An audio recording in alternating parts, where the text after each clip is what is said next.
Chapter 22.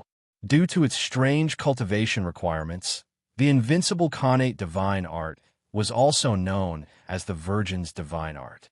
It was one of the epic primordial energy arts with the least number of people cultivating it.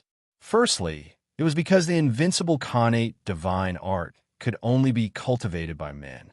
Women, who made up more than half of humanity, were unable to cultivate it. Furthermore, only virgins could cultivate this primordial energy art, making it even rarer. No matter how powerful the invincible connate divine art was, the moment it failed, one would become a cripple. This flaw was just too fatal. Of course, the typical person had no chance of coming into contact with the invincible connate divine art. Even if they wanted to cultivate it, they didn't have the chance. If it were anyone else cultivating the invincible connate divine art, Zhou wouldn't have been surprised. However, Li Xian, a fellow who spent his days surrounded by women, had actually managed to cultivate the invincible connate divine art. It was truly unbelievable. Li Xian didn't look at the wound on his waist. In fact, due to the contraction and compression of his muscles, the wound was no longer bleeding. "Did my brother send you?" Li Xian stared at Jiang Hao and asked. He wasn't as clueless as Su Miantu. Jiang Hao nodded and said, "I originally thought that my brother's actions were unnecessary, but from the looks of it, it's because he has a unique eye. You spend your days surrounded by women, yet you're able to maintain your virginity and master the invincible connate divine art. You are truly a rare genius. You will definitely be a thorn in my side in the future." "Jiang Hao, are you mad? You are actually helping Li Mabai kill Brother Xian. Don't you know that if Brother Xian were to die here, we wouldn't be able to answer to Godfather? Besides, we are indebted to Godfather. He dotes on Brother Xian the most. So how can you bear to make him sad?" Su Mian said as he held his wound. His injuries were a lot lighter than Li Xian's, but unfortunately, he didn't have the invincible connate divine art. Just the blood that flowed out was enough to make him feel dizzy. Jiang Hao ignored Su Miantu as he clenched his dagger tightly. He stared intently at Li Xian like a wolf that was about to devour him. Su Mian still wanted to say something, but he was interrupted by Li Xian. Li Xian looked at Jiang Hao and said, "I've never fought with second brother over anything since I was young. To prevent him from suspecting me, I'd rather throw myself into the bushes of women and never ask about the Li family's matters. I never expected him to be unwilling to let me off. A mountain cannot have two tigers, and a family cannot have two masters. You can only blame yourself for acting as a pig instead of a real pig. Otherwise, there wouldn't be so much trouble," Jiang Hao said. "Jiang Hao, do you really think you can kill me?" Li Xian said coldly. "I've told you so much because I'm determined to kill you. For you to be able to master the invincible connate divine art, you are indeed terrifying beyond my imagination. Unfortunately, you are only at the mortal stage and have yet to advance to the legendary stage. Therefore, you will definitely die today," said Jiang Hao as he tore off his left sleeve, revealing his entire left arm. There were rings of bluish-green tattoos on his left arm. It was a coiled snake tattoo that nearly occupied Jiang Hao's entire left arm. The snake tattoo shimmered with a demonic greenish-blue glow as though it had come to life. Bluish-green snake scales appeared one after another, wrapping around Jiang Hao's entire left arm and left hand. It made his left arm look like a strange venomous snake that looked extremely strange and demonic. Legendary companion beast, explosive scaled snake. Impossible. You're only at the mortal stage. How can you incubate a legendary companion beast? Could it be that you have already advanced to the legendary stage? A 16-year-old at the legendary stage. That's impossible. Su Mian stared at Jiang Hao's left arm as he exclaimed, his face filled with horror. Jiang Hao shook his head slightly and said, "I haven't advanced to the legendary stage. I can only use the legendary explosive scaled snake." "How can you incubate a legendary explosive scaled snake without advancing to the legendary stage?" The primordial energy needed to incubate the explosive scaled snake egg is enough to drain a mortal stage body dry. There's no way to successfully incubate it. Su Miantu was still in disbelief. Li Xian snorted coldly and said, second brother really went all out to kill me. To have a legendary companion beast at the mortal stage without needing to incubate it yourself, there's only one way. It's to make a legendary expert with a legendary companion beast pay an extremely painful price that might even cost his life to transfer his legendary companion beast to the mortal stage. You're indeed smart. Although it's a pity you have to die today. Jiang Hao didn't hesitate as he rushed at Li Xian. At the same time, his snake-like arm slashed at Li Xian with the jade dagger. Fast, it was just too fast. The snake-like arm flashed, making it impossible to capture its trajectory with the naked eye. It transformed into a demonic bluish-green stream of light that flashed past Li Xian's neck. The speed was just too fast, even faster than the skeleton general's spear. Zhou believed that Li Xian was doomed. However, to his surprise, he heard a clang. Li Xian's hand had grabbed the jade dagger that was like a phantom, causing it to freeze in front of him. As for Li Xian's hand that held the jade dagger, no, it should be said that most of his body was covered in black iron armor. A legendary companion beast, Black Knight. So you also used such a method to obtain a legendary companion beast at the mortal stage. It's no wonder you are so fearless. Jiang Hao instantly recognized Li Xian's black iron armor. No, you're wrong. I don't need to use such a cruel method to obtain a legendary companion beast, nor is there a need for it. Li Xian exerted strength in his palm as the jade dagger immediately snapped in his palm. Jiang Hao retreated while holding the dagger's remnant hilt. The invincible connate divine art is the primordial energy art with the most abundant primordial energy among all primordial energy arts in the world. Even though I'm only at the mortal stage, I have the chance of taking the risk to incubate a legendary companion beast. Although I can only incubate weaker companion beasts to the legendary stage and have to take some risks, it's enough to deal with your explosive scaled snake. Li Xian's gaze was as sharp as a blade as he approached Jiang Hao. It's no wonder second brother treats you as a huge threat. Such talent is indeed terrifying. As Jiang Hao spoke, he slowly retreated. After saying that, he suddenly turned around and ran deep into the ancient city. Li Xian didn't hesitate as he chased after him. Don't chase after him. When Zhou saw that Jiang Hao was fleeing in the direction of the skeleton general, he hurriedly shouted to stop Li Xian. However, Li Xian clearly had the intention to kill as he chased after Jiang Hao without any hesitation.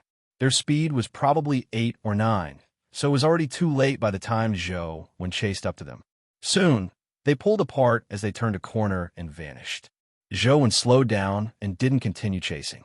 Instead, it was Su Miantu who chased after them after treating the wound on his neck. What are you waiting for? Aren't you going to help Brother Xian? Su Miantu shouted at Zhou when he saw him stop. Chapter 23. Coward. Su Miantu cursed softly before ignoring Zhou and chasing after him. Zhou didn't mind. He also wished to help Li Xian, but there was nothing he could do if he chased after him. Jiang Hao and Li Xian had legendary companion beasts, but he didn't. Only death awaited him if he encountered the skeleton general, so he might as well find a way to deal with the skeleton general in-game. Perhaps it might be of some use. The reason why Zhou wanted to help Li Xian was because he knew very well that after Jiang Hao killed Li Xian, he would definitely silence him and Su Miantu to ensure his own safety. Jiang Hao had exposed his intentions when he attacked Su Miantu. If Su Miantu successfully killed Li Xian, there was no way he would spare Zhou. Therefore, Zhou, in helping Li Xian, was also helping himself. However, it was useless even if he wanted to help. The might of a legendary companion beast wasn't something he could match. Be it against Jiang Hao or the skeleton general, the chances of him being killed were very high. As Zhou slowly walked forward, he controlled the blood-colored avatar to charge deep into ancient imperial city. He didn't know what would happen when Li Xian and Jiang Hao encountered the skeleton general, so he wanted to make some preparations. Before the blood-colored avatar under Zhou's control encountered the skeleton general in-game, he heard a blood-curdling roar coming from deep within the ancient city. Defend the city to the death. Defend the city to the death. Zhou's expression changed slightly. The voice clearly didn't come from Jiang Hao or Li Xian, but he hadn't heard the skeleton general speak while he was in-game. With just a thought, Zhou Wen's state of mind returned to normal as he continued focusing on his phone. The surrounding environment didn't affect his thoughts. Soon, the blood-colored avatar found the skeleton general in-game. After numerous failed attempts, Zhou Wen had a rough idea of the skeleton general's strength and primordial energy skill. He knew very well that his strength wasn't enough to fight the skeleton general, especially when it came to speed. The difference was just too great. It was difficult for him to even dodge and stall for time. The skeleton general is stronger than me in every aspect. There's a high chance that he's a legendary dimensional creature. It's impossible for me to fend him off, but he's not completely flawless. His bone spear is too long and isn't suitable for melee combat. Furthermore, the skeleton horse he's riding will definitely affect his lower 3 attack paths, causing him to have blind spots. Zhou Wen controlled the blood-colored avatar to face the skeleton general once again, turning his thoughts into reality. At the instant the skeleton general charged over, Zhou Wen controlled the blood-colored avatar to advance instead of retreating. With a forward roll, he charged the skeleton horse's left abdomen. Zhou Wen's timing was impeccable, causing the skeleton general to have no choice but to retract his spear and stab again due to the skeleton horse's obstruction. By the time the skeleton general stabbed down with its spear again, Zhou Wen had already crawled under the skeleton horse's abdomen and rolled to the other side. After all, the skeleton horse wasn't the skeleton general himself. It was difficult for the two to perfectly fuse, allowing Zhou Wen to find a chance of survival. Unfortunately, the skeleton general was just too strong. Zhou Wen had to constantly circle around the skeleton horse to avoid being stabbed by the bone spear. He had no chance to counterattack. However, in less than 30 seconds, the blood-colored avatar was stabbed to the ground by the skeleton general's spear. Blood immediately splattered the ground as it died on the spot. Looking at the black screen, Zhou Wen carefully recalled the battle that had just happened. He heard shouts and collisions as he turned a corner. Immediately, he saw Li Xian and Jiang Hao fighting on the other side of the stone street. And in reality, the skeleton general was also there. In reality, the skeleton general was dressed in a dyed cloak. The skeleton horse he was riding was tall and majestic, its body like jade. Its bone spear had terrifying barbs on it, and blood-colored flames burned in its eye sockets. It looked extremely ferocious. This was a completely different existence from the cartoonish skeleton general in-game. Zhou Wen almost couldn't recognize it. What puzzled Zhou Wen even more was that the skeleton general was charging around on the skeleton horse, but his target was ultimately Li Xian. As for Jiang Hao, he treated him as air. He didn't attack Jiang Hao once from beginning to end. Strange, why is the skeleton general only attacking Li Xian? Zhou Wen couldn't help but frown as he looked at the wretched Li Xian, who was retreating while still suffering from injuries. However, when Zhou Wen carefully sized up Jiang Hao, he immediately came to a realization. It was unknown when Jiang Hao had a bone breastplate on him. Grayish-white ribs pierced out of his clothes, protecting his chest and back. It looked a little strange. From the looks of it, the skeleton general's refusal to attack Jiang Hao has something to do with the bone armor on him. Zhou Wen knew that it was likely a manifestation of a companion beast, but he didn't know what kind of companion beast it was. Although Su Miantu had a foul mouth, he didn't seem to be a bad person. When he saw Li Xian in danger, he actually charged forward to help. However, the outcome was obvious. In a single exchange, he was sent flying by the skeleton general's spear. He rolled far away on the stone street and slammed into a brick wall before coming to a stop. Su Miantu arched his back like a shrimp as he held his abdomen with both hands. His mouth was filled with blood, and his forehead was covered in cold sweat the size of beans. From his expression, he looked like he was in great pain. There's no rush to your death. Once I kill Li Xian, I'll naturally send you on your way, Jiang Hao said coldly as the dagger in his hand stabbed at Li Xian's vitals like a ghost. Li Xian was fighting 1 against 2. Furthermore, he wasn't at the legendary stage. He was only fighting with his legendary black warrior companion beast, so it was rather difficult for him to hold on. The black armor on his body was damaged in many places as blood seeped out. However, he had an extremely resolute personality. Despite being in such a dire situation, he was still able to maintain a clear mind, allowing him to avoid most of the lethal attacks. Unfortunately, Li Xian wasn't a true legendary expert after all. Compared to the skeleton general, he was inferior. Furthermore, he was being besieged by Jiang Hao. Every second was fraught with peril.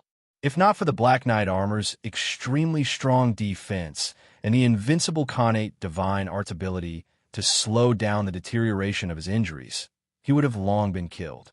Zhou Wen watched for a moment before suddenly shouting at Li Xian. Li Xian, if I help you hold back the skeleton general, how long will it take for you to finish Jiang Hao? Zhou Wen's words left Li Xian, Jiang Hao, and Su Mian taken aback.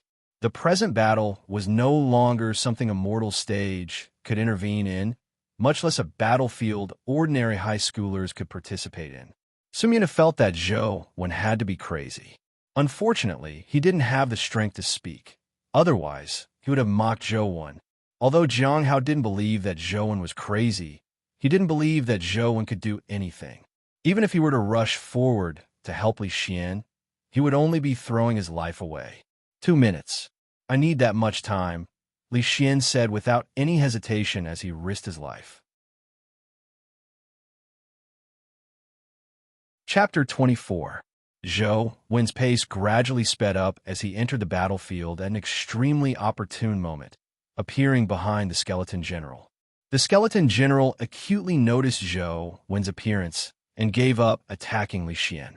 With a backhand stab, the bone spear transformed into a cold beam that stabbed at Zhou Wen's head.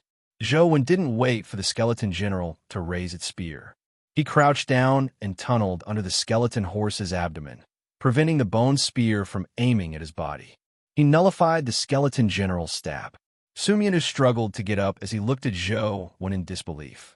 Zhou Wen had actually succeeded in holding back the skeleton general. Zhou Wen, who was circling around the skeleton horse and occasionally using the donkey roll, looked wretched, but he had managed to hold back the skeleton general. Su Mian knew how difficult it was. He had the same plan as Zhou Wen, hoping to hold back the skeleton general to give Li Xian the space to finish off Jiang Hao. However, just as he approached the skeleton general, he was struck by a spear, nearly dying from serious injuries. It made him deeply realize the huge gap between the mortal stage and the legendary stage. Zhou Wen was also at the mortal stage, but he was able to hold back the skeleton general. Despite looking wretched, he wasn't injured at all. This left Su Mian somewhat incredulous. Su Mian recalled the mockery he had used against Zhou Wen as his pale face suffused a strange blush. Jiang Hao couldn't help but be alarmed when he saw that Zhou Wen had managed to hold back the skeleton general.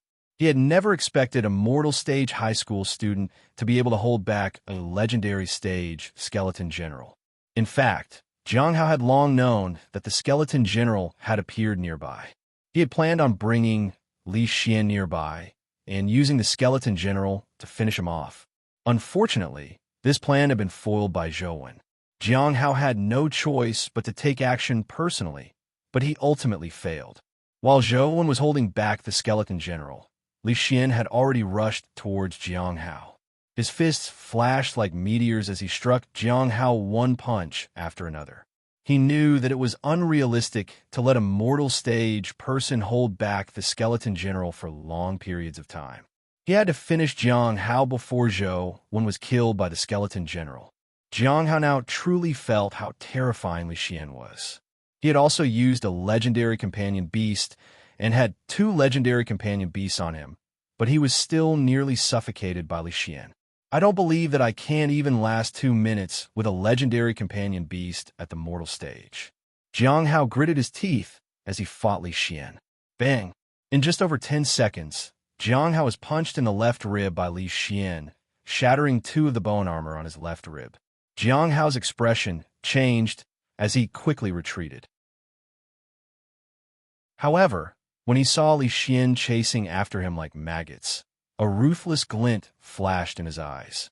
With a flick of his left arm, the violent scaled serpent tattoo shimmered. A blue-green viper tore out of his arm and coiled around Li Xian. Seizing the opportunity when Li Xian was entangled by the violent scaled snake, Jiang Hao's figure burst forth, instantly covering a distance of 4 to 5 meters. The dagger in his hand silently stabbed towards Zhou Wen's back. This sudden turn of events gave Su Miantu a fright. It was already perilous for Zhou Wen to hold back the skeleton general. Now, with Jiang Hao sneaking up on him from behind, it was certain death. Li Xian was alarmed and infuriated as well, but with the violent scaled snake in his way, it was too late for him to save Zhou Wen.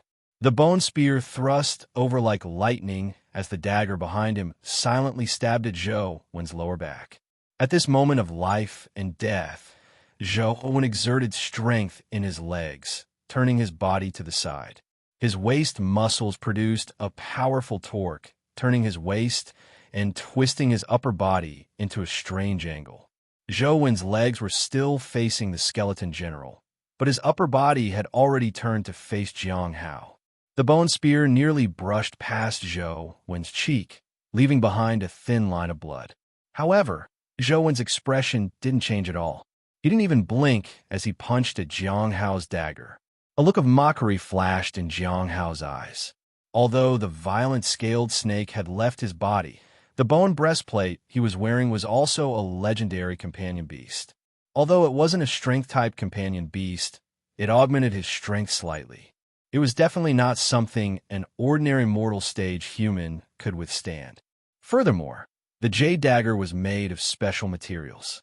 Not only did it have the ability to kill dimensional creatures, it also had terrifying sharpness. Die! Jiang Hao turned ruthless as he squeezed all his strength to the limits. He gathered on the blade, hoping to cleave off Zhou Wen's finger bones. Dodge! You can't receive it! Li Xian shouted anxiously. Su Miantu spat out another mouthful of blood, but this time it was because he was anxious and not because of his injuries. At the instant the fist and blade clashed, Zhou Wen's fist shimmered with a blood-colored luster. A red carapace instantly enveloped his fist, condensing into a dark red glove. Companion beast. Jiang Hao's pupils constricted as an ominous feeling arose in him. As there were just too few mortal stage companion beasts, he subconsciously imagined that they were legendary stage companion beasts. He was alarmed. However, the distance between the fist and the blade was just too close.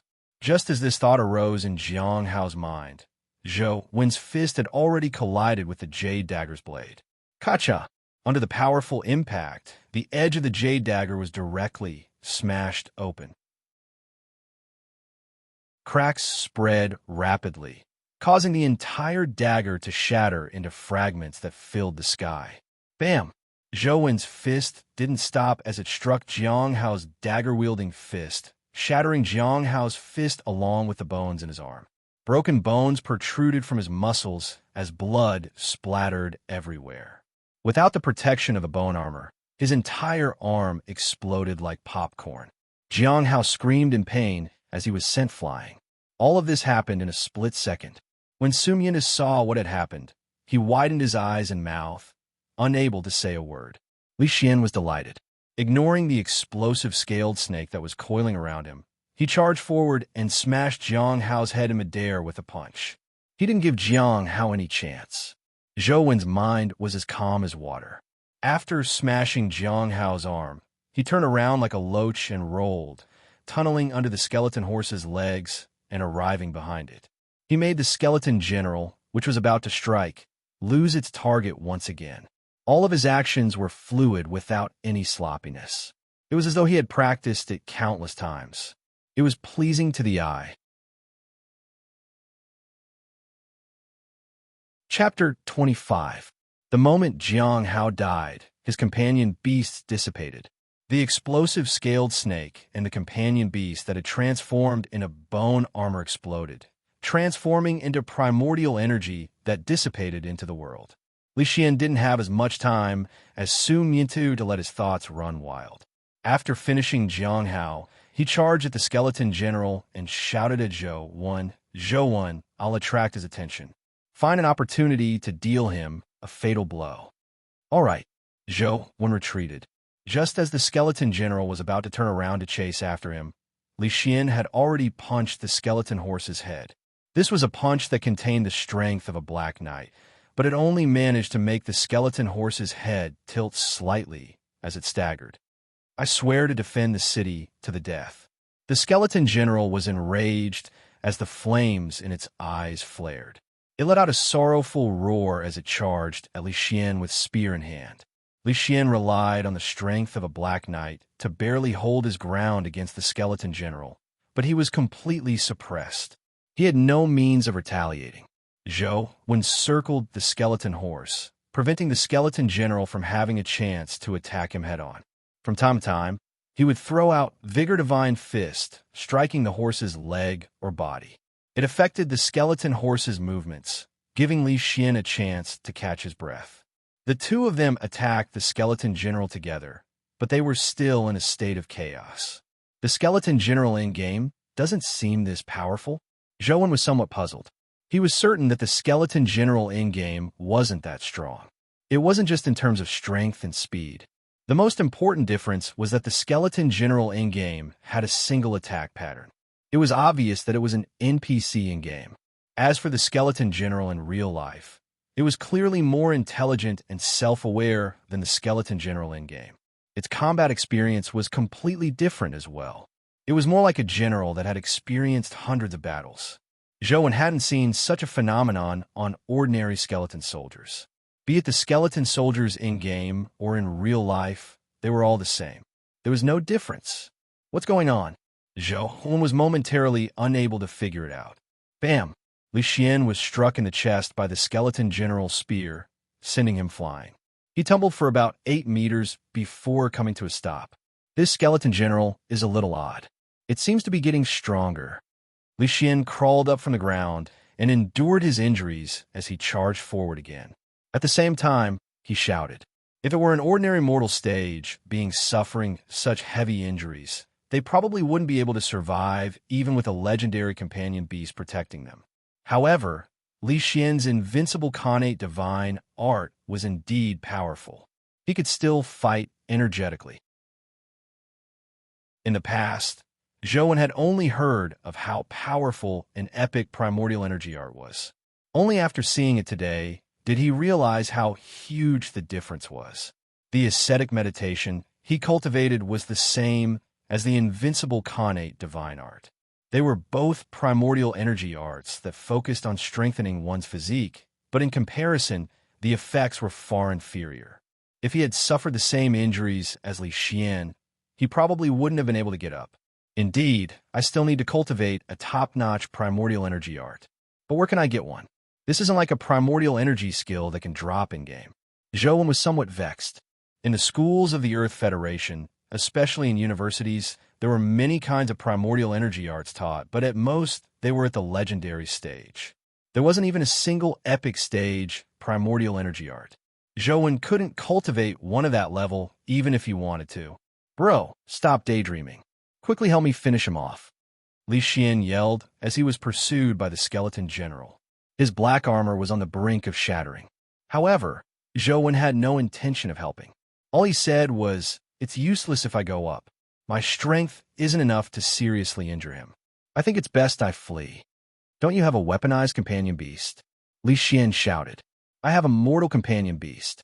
Although it augments my strength greatly, it's still ineffective against such a legendary stage dimensional creature," Zhou Wen explained. A mortal companion beast. Li Xian was instantly rendered speechless. The higher the level of a dimensional creature, the easier it was to condense dimensional crystals. The chances of producing a companion egg were also higher. Instead, it was very difficult for low-level dimensional creatures to produce companion eggs. Therefore, the monetary value of a mortal companion beast might be higher than his legendary black warrior companion beast. But at this moment, monetary value was useless. That's bad. Although my black warrior companion beast has a certain strength enhancement, its main enhancement is still in defense. Strength isn't its specialty. Damn it. If I had known this would happen, I should have learned a few primordial energy skills with sufficient destructive power, or incubated a legendary companion beast with strength, Li Xian said regretfully. If it wasn't for the black armor protecting you, you would have died countless times. It's useless even if you have a power-type legendary companion beast, Zhou said with a shake of his head. Li Xian no longer had the time to speak to Zhou. He was nearly stabbed in the thigh by the skeleton general. The black warrior companion beast couldn't increase its speed, so Li Xian was unable to dodge the skeleton general's bone spear. All he could do was rely on the black armor to withstand it. He looked tragic, as though he would be stabbed to death by the skeleton general at any moment. The skeleton horse was just too fast. Li Xian wasn't at the legendary stage, so he couldn't even escape. Zhou, I beg you, save Brother Xian. Su Miantu struggled to get up as he pleaded loudly. At that moment, Su Miantu was no longer as ostentatious as before. Instead, he treated Zhou as his pillar of support. In his heart, Zhou was no longer the high school student from a small city. Just a mortal companion beast wasn't something the average person could possess. From his point of view, Zhou definitely had an extraordinary background. Furthermore, Zhou previous performance made Su Miantu believe that he had the ability to save Li Xian if he was willing. Zhou pondered for a moment and said, "It's not completely impossible, but I don't know if it will work." "We have to give it a try," Su Miantu said. Zhou nodded slightly as he sized up the skeleton general. Inwardly, he was thinking about the battle he had with the skeleton general in-game. He had fought the skeleton general several times in-game, but it wasn't completely without results. From his observations, the skeleton general did have a weakness. However, Zhou wasn't sure if the skeleton general's weakness in-game existed in the skeleton general in reality. After all, the skeleton general in reality was a lot stronger. At this point in time, Zhou could only give it a try. Seeing Li Xian being pursued by the skeleton general, Zhou secretly circled to the skeleton general's left. As he gradually approached, he sought an opportunity. Without needing Zhou to say a word, Li Xian knew that he needed to create an opportunity for Zhou. When the skeleton general thrust its spear at him again, Li Xian gritted his teeth and wrapped the black armor around his left abdomen to withstand the strike. The bone spear's tip stabbed into the black armor, tearing apart Li Xian's muscles. Taking advantage of the moment the bone spear wasn't retracted, Li Xian grabbed it tightly with both hands. Chapter 26. Bam! Under the powerful impact of the Vigor Divine Fist and the Vigor Glove, the skeleton general's eye socket ruptured. Zhou gloved fist smashed right into his eye socket as the blood-colored flames in his eye socket immediately splattered like blood. The skeleton general, who had been pulling the spear with all his might, suddenly came to a stop. In the next second, the bone spear fell to the ground, and all the bones in his body instantly scattered to the ground. Even the skeleton horse fell apart, turning into a pile of rotting bones. And in the skull that Zhou had smashed apart, there was a faint red glow. Zhou flipped the skull over and saw a red companion egg inside. It was the size of a goose egg and crystalline like jade. There seemed to be blood-colored flames burning within. A companion egg? Your luck isn't bad. Unfortunately, you are still at the mortal stage. Your primordial energy isn't enough to incubate a legendary companion egg. Furthermore, that skeleton general seems a little odd. It's best you don't randomly incubate it. Li Xian was covered in wounds, but regardless of their size, they were tightly sealed. No blood seeped out, clearly thanks to the invincible connate divine art. Don't you want it? Zhou asked Li Xian. Li Xian shook his head. If it weren't for you, Miantu and I would probably be dead. What's the point of having a companion egg? Besides, it's just a legendary companion egg. I really don't think much of it. Just take it. Zhou nodded and didn't stand on ceremony. He directly stored the skeleton general's companion egg into his pocket and glanced at Jiang Hao, who had died a violent death. He said, "Jiang Hao's death isn't to be pitied, but with his death, our results will definitely be greatly affected. It will probably be difficult for us to enter a famous school." Li Xian laughed when he heard Zhou won. Don't worry. When we get out, feel free to apply to any famous school you want. I guarantee you that you will be accepted. Su Miantu's injuries were very serious. Although Li Xian's injuries wouldn't worsen, they weren't light either. He similarly needed treatment. The trio didn't continue hunting the skeleton soldiers. After collecting all the bone beads, they returned and left guide Ancient City. The invigilator verified the number of bone beads and dimensional crystals before taking Li Xian and Su Miantu away for treatment. Zhou took the bus home alone.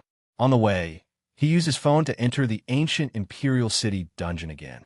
He wanted to verify if the skeleton general in-game was really weaker than the skeleton general in real life. Indeed, this isn't an illusion. The skeleton general in the game is indeed much weaker. It's no wonder I suspected that he wasn't a legendary creature. When Zhou met the skeleton general in-game again, he realized that he was much weaker than the skeleton general in real life. But even so, without Li Xian restraining him, Zhou could only contend with the skeleton general in-game with his strength alone.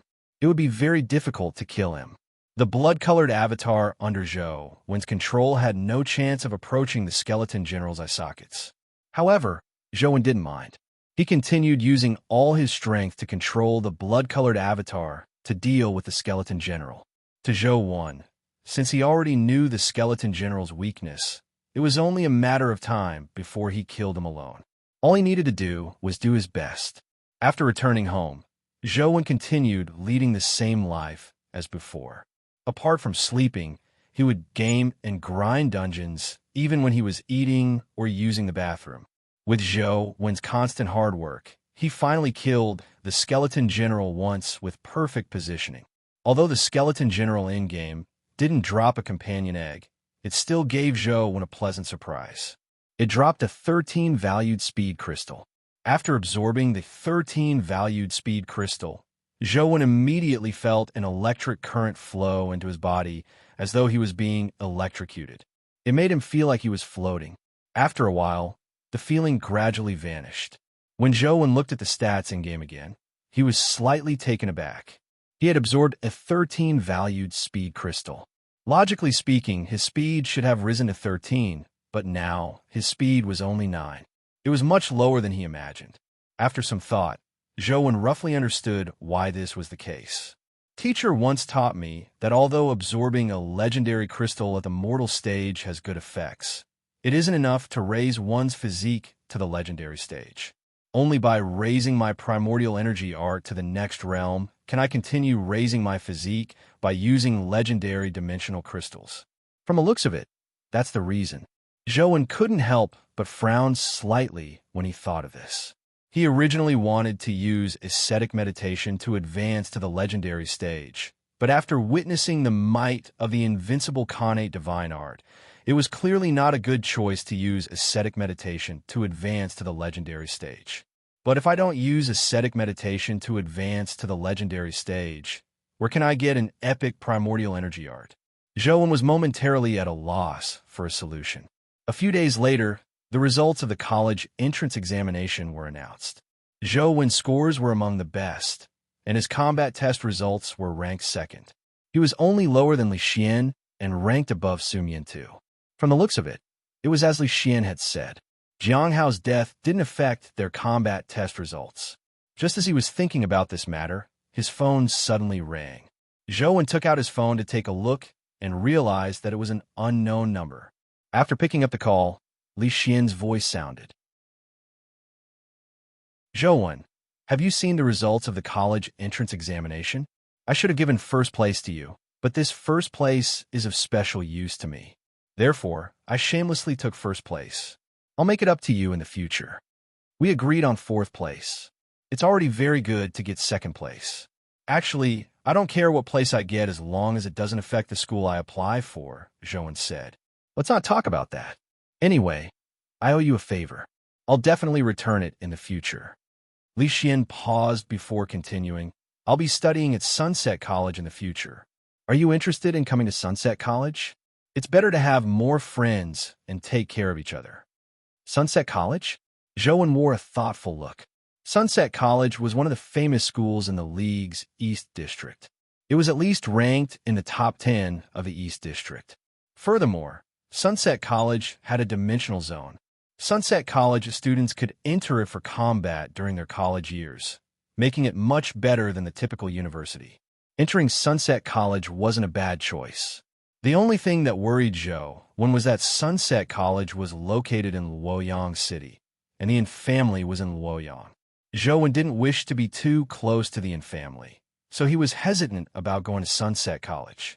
Li Xian tried his best to persuade Zhou to go to Sunset College, but Zhou only told him to consider it without directly agreeing. After hanging up, Zhou recalled something. And Jing had previously given him a USB drive, saying that it was from Zhou Lingfeng. Zhou had been busy conquering the skeleton general for the past few days, so he had forgotten about the USB drive. He didn't even look at what was inside.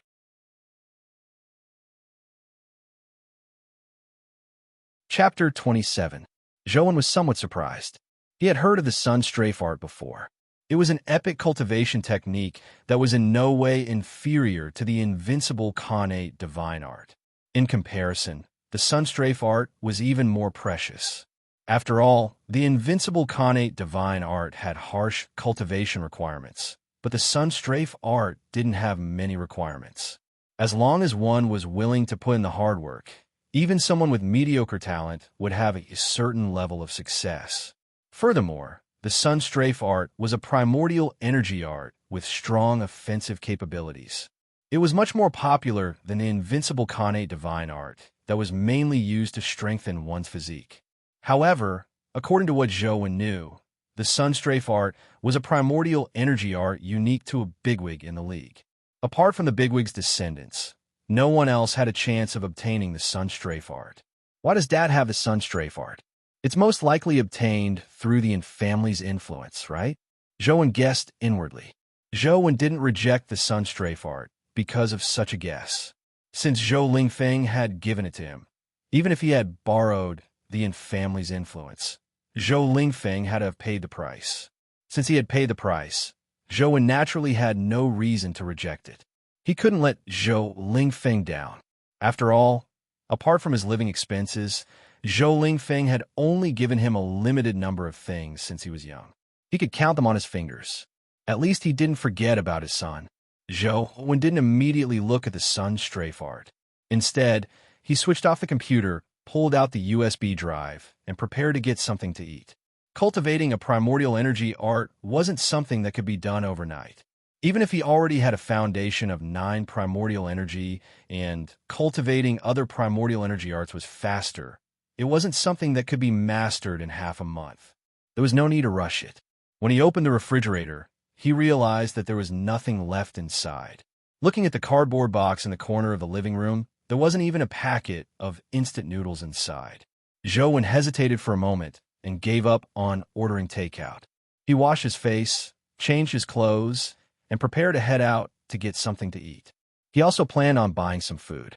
At 8 or 9 in the evening, there were very few pedestrians on the streets. When he was young, Zhou had heard from his grandfather that before the dimensional storms, even a small city like Guide City would be brightly lit in the middle of the night. Nowadays, such scenes were rare. The streetlights were a little dim, making Zhou feel uncomfortable. His anemia seemed to be worsening. During this period of time, he had consumed too much blood. Fortunately, he was young enough and his body was strong enough. If he was an old man, his body's hematopoietic function would definitely not be able to keep up with the blood consumption. I'll buy some brown sugar at the supermarket later. I'll boil some brown sugar water to drink. I hope it'll be useful, Zhou muttered to himself. He also knew that it wouldn't be of much use. Even if he went to the hospital to see a doctor, it wouldn't solve his actual problem. To truly resolve the problem of excessive blood loss, there was only one way: to reduce the blood-colored avatar's death in-game. As long as the blood-colored avatar didn't die, he wouldn't have to waste his blood. Cough, cough. As Zhou walked, he heard a man cough in front of him. He looked up and saw an old man walking over with a hunchback. He had his head lowered, and one hand was placed in front of his mouth as he coughed from time to time. Zhou thought nothing of it and continued walking forward. However, To his surprise, the elder fell to the ground with a plop when he was less than 3 meters away from him. "Uncle, are you all right?" Joan walked over to check on the elder. The elder seemed incorporeal as he sat on the ground, unable to get up. He said weakly, "I'm fine. It's just that I'm old and have more illnesses. I'm useless. I'll be fine after some rest." "Then let me help you to the side." Joan saw a bus stop not far away. There were benches for passengers to rest on while waiting for the bus. The elder nodded. Joan reached out to hold his arm and helped him sit on the bench. Joan habitually sized up the elder. He looked to be in his 70s or 80s. His hair was gray and his face was covered in wrinkles. However, from his thin cheeks and facial features, he was likely a handsome man when he was young. Joan felt some pity for him. An elder of his age was considered the most tragic generation. When the dimensional storm subsided, it caused huge chaos. Those 10 years were the most chaotic and darkest period in human history. And the source of this chaos wasn't the terrifying dimensional creatures, but humans themselves. Most dimensional creatures were unable to rush out of the dimensional zones. Therefore, apart from the regions that were originally invaded by the dimensional zones, humans in other regions weren't in too much danger. However, when humans discovered that they could use dimensional crystals to become superhumans, many humans who had obtained strength revealed the darkest and most terrifying side of humans. In that turbulent and dark era, there were many demons and ambitious people who made people tremble in fear. Humans killed each other, and it could be described as a bloodbath. At the elder's age, he had lived through that dark era. His age had already exceeded the golden age of cultivation. Furthermore, that era didn't have such stable education and resources. Most men of his age didn't cultivate much. Even if they did, their achievements would be very limited. Not dying in that dark and chaotic era and being lucky to live to this day wasn't something to be happy about. This was because humans who cultivated from a young age not only had strong immunity and were rarely sick, but they also aged relatively slowly. Their lifespans were extended to a certain extent, far from what the elders of that era could compare with. Now, many humans in their 40s or 50s looked like they were in their 20s or 30s.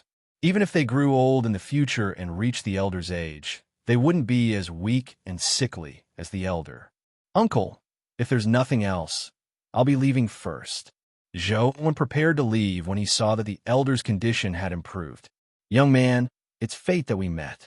Can you accompany me for a chat?" The elder looked at Joan with his turbid eyes as he said weakly, "I don't know how to chat." Joan wasn't rejecting the elder, but he really didn't know how to chat. "It's fine. Let me ask you a few questions." The elder revealed a smile, but he immediately coughed again. "Go ahead," Joan said as he stood in front of the bench. He usually gamed and seldom interacted with others. Having someone willing to chat with him didn't seem like a bad thing. Of course, the premise was that the elder's question wasn't too difficult for Joan to answer.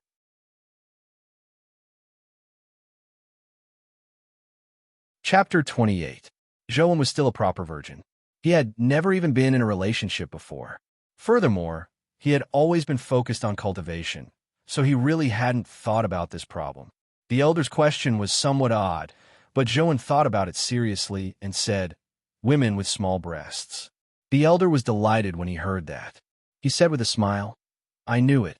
Women with small breasts are the best. Women with large breasts are like cows.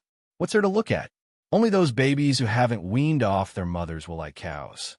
Although Joan didn't agree with the elder's words, he had no intention of refuting him. The reason he chose women with small breasts was because large breasts weren't suitable for combat. It would affect one's sense of balance. "Young man, let me ask you again. Do you like gentle women who are obedient, or do you like fierce and unreasonable women?"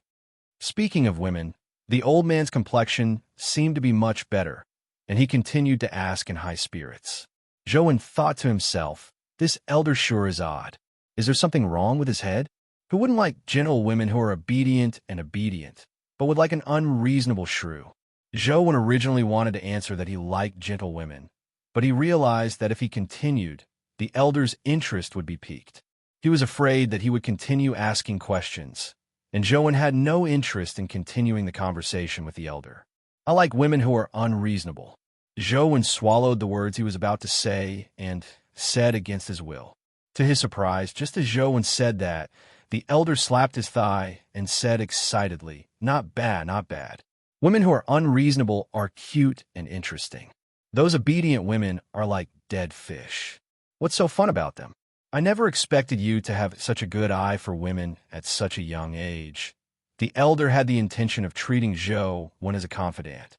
It left Zhou Wen dumbfounded and speechless for a long time. He's indeed a lunatic. Zhou Wen increasingly felt that there was something wrong with the elder's mind. Otherwise, how could he say such crazy things? If Zhou Wen had his way, he definitely wouldn't have chosen such an unreasonable shrew. "Uncle, where do you live? Do you need me to send you back?" Zhou Wen really didn't wish to delay any further. All he wanted was to quickly send the elder away and find a place to have a meal before returning to game. The elder ignored Zhou Wen and continued, "Lad, you have such a good eye for women. You are a talent, but you don't look very well, and you don't seem to be in good health. The body is the capital to pick up girls. If you don't have a good body, no matter how good your taste is, you won't be able to—" "What's going on? You call that good taste?" Zhou Wen regretted agreeing to chat with the elder. As the elder spoke, he searched his body for a while and took out a tattered diary. He handed it to Zhou Wen. "I think you're good, lad. You're my type. There's a primordial energy art recorded in here. Cultivate according to it. It's good for your body. As long as you can master it, no matter how troublesome women you meet in the future, you will have the energy to deal with them." A dark cloud hung over Zhou Wen's forehead. From the elder's words, it seemed like cultivating a primordial energy art was to deal with those unreasonable women. "Uncle, I appreciate your kindness, but I've already cultivated in a primordial energy art. I don't need to cultivate in another one." Zhou Wen already had the sun strafe art, so he naturally wasn't interested in other primordial energy arts. Furthermore, he didn't believe that the elder's primordial energy art was of a high level. The elder glared at Zhou Wen and said disdainfully, "Although this Sky Fiend solution isn't considered a top-notch primordial energy art, it's not something your crappy primordial energy art can compare to. A trash primordial energy art, like ascetic meditation, is meant for trash to cultivate. A young man with good taste like you shouldn't cultivate in such a trashy primordial energy art." "How do you know that I cultivate in ascetic meditation?" Zhou Wen was alarmed. The elder curled his lips and said, "Although you don't look good, your skin and flesh have a luster that's as yellow as jade. There's spirit in your eyes, and your bones are thick. Clearly, you have cultivated in ascetic meditation. However, you've only just grasped it. Thankfully, you've only just grasped it. If you were to continue cultivating in such a trashy primordial energy art, it would only waste your youth and ruin your life." Zhou Wen sized up the elder. He really couldn't tell that the sickly elder had such good taste. The elder seemed to read Zhou Wen's mind. "Don't just stand there. This Sky Fiend solution is 1,000 times better than ascetic meditation. It's stronger than any epic primordial energy art in the world. As long as you cultivate it well, you will definitely achieve something in the future. Although you won't be invincible, it won't be difficult for you to advance to the epic stage." "Thank you, elder. We met by chance, so it's not nice for me to accept such an expensive gift from you. Thank you for your kind intentions. If there's nothing else, I'll be leaving." Zhou Wen didn't know if the Sky Fiend solution the elder mentioned was real. He had never heard of such an epic primordial energy art. Ignoring the fact that the Sky Fiend solution wasn't an epic primordial energy art, even if it was, Zhou Wen already had the sun strafe art. There was no need for him to cultivate in a Sky Fiend solution of unknown origins. With that said, Zhou Wen turned around and prepared to leave. The elder was odd, and he didn't wish to invite too much trouble. It was best he left early. "Stop right there." Just as Zhou Wen turned around, he heard the elder's cold bellow. Zhou Wen ignored the elder and wanted to leave, but just as he took a step forward, he felt as though his body had been grabbed by an invisible hand. He was forcefully pulled back and turned to face the elder. The elder's turbid eyes shimmered with a terrifying glint like two light bulbs. He sat on a bench, coughing softly with his palm covering his mouth. However, Zhou Wen's body seemed to be pulled by a huge hand. All he could do was stand in front of the elder, unable to move no matter how he struggled. I, Jing Daoxian, have lived for decades, but no one has ever lived to say no to me, the elder said coldly as he stared at Zhou Wen. When Zhou Wen heard the words Jing Daoxian, he first found it familiar. When he connected the 3 words to the meaning they represented in his memories, his expression changed drastically. Before the dimensional storms, the period before the League government was established was one of the most chaotic periods in human history. During that period, many murderous devils appeared. Among them, the most terrifying and ferocious one was named Jing Daoxian. The legend of Jing Daoxian's brutality was enough for a novelist to write a 10-million-word tome, but might not be able to record it all.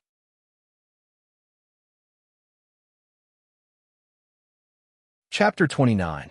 Many League history books refer to that battle as the Day of Fiendish Calamity, and Jing Daoxian also had the nickname of Demon King. In that era, the League didn't have as many epic experts as it did now.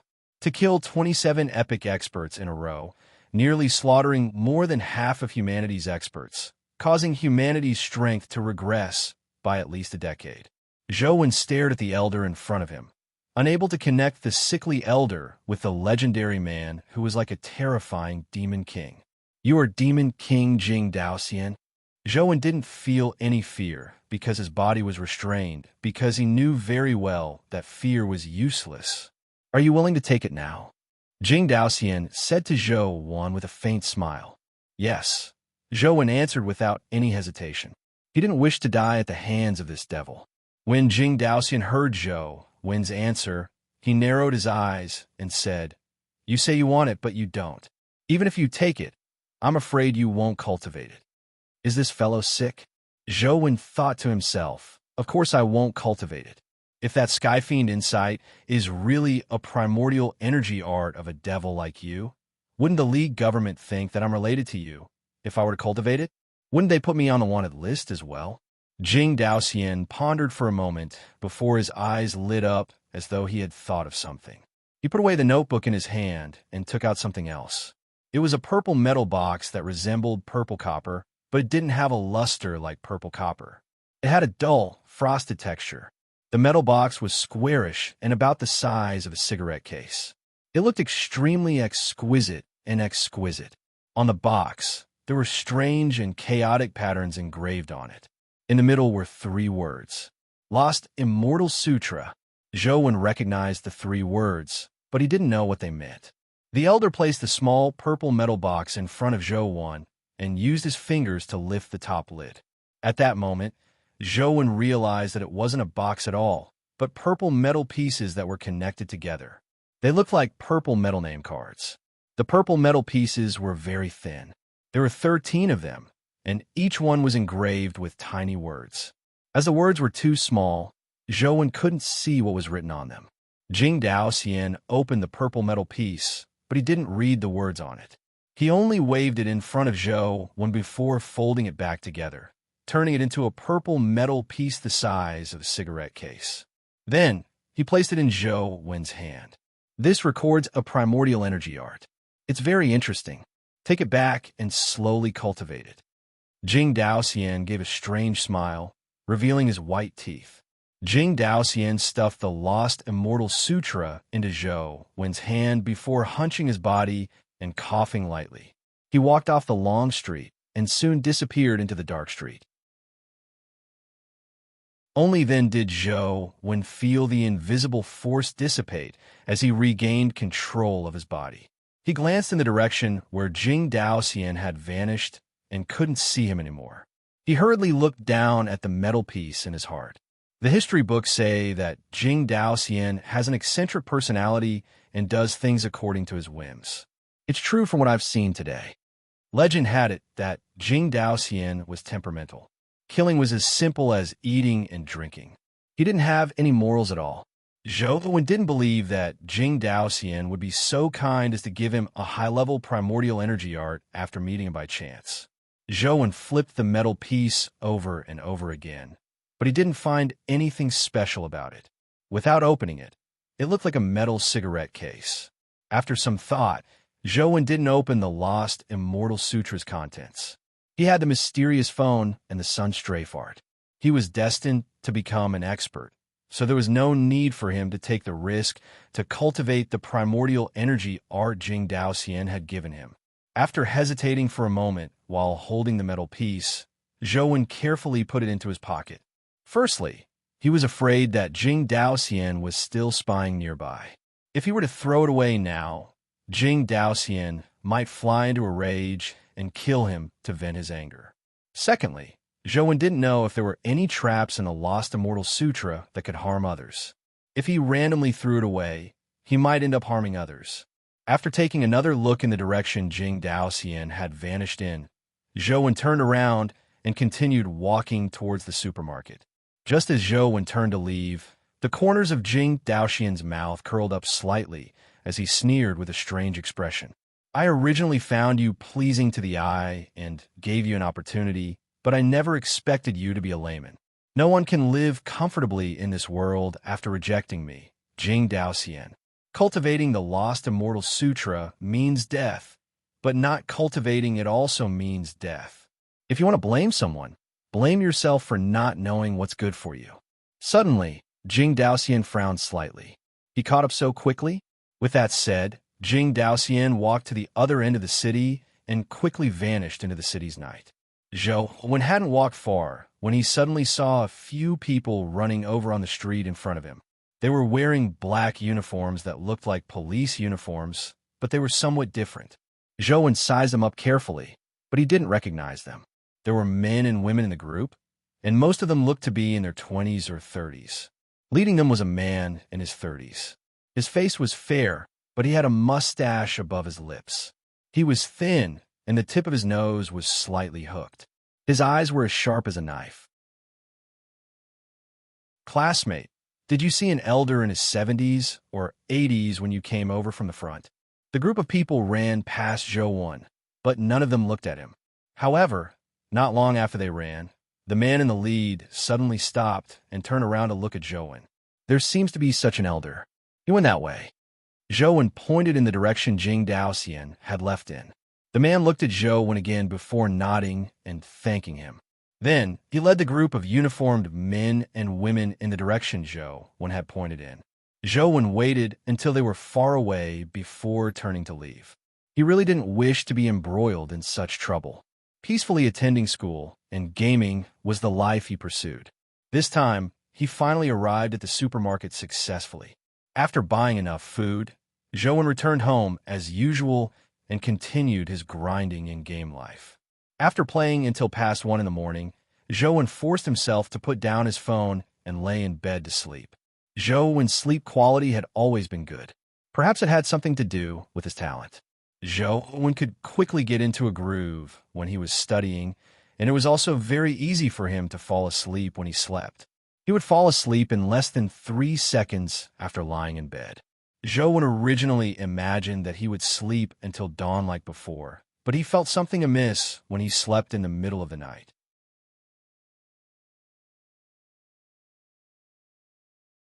Chapter 30. Thump, thump. Zhou felt his heartbeat like a drum. Furthermore, it was beating faster and faster, making him feel as though his heart was about to pop out of his chest. Could it be that I've lost too much blood recently, causing my heart to malfunction? Zhou had never had such an experience. He wanted to open his eyes and sit up to make his body feel better. However, Zhou failed to open his eyes, nor could he sit up.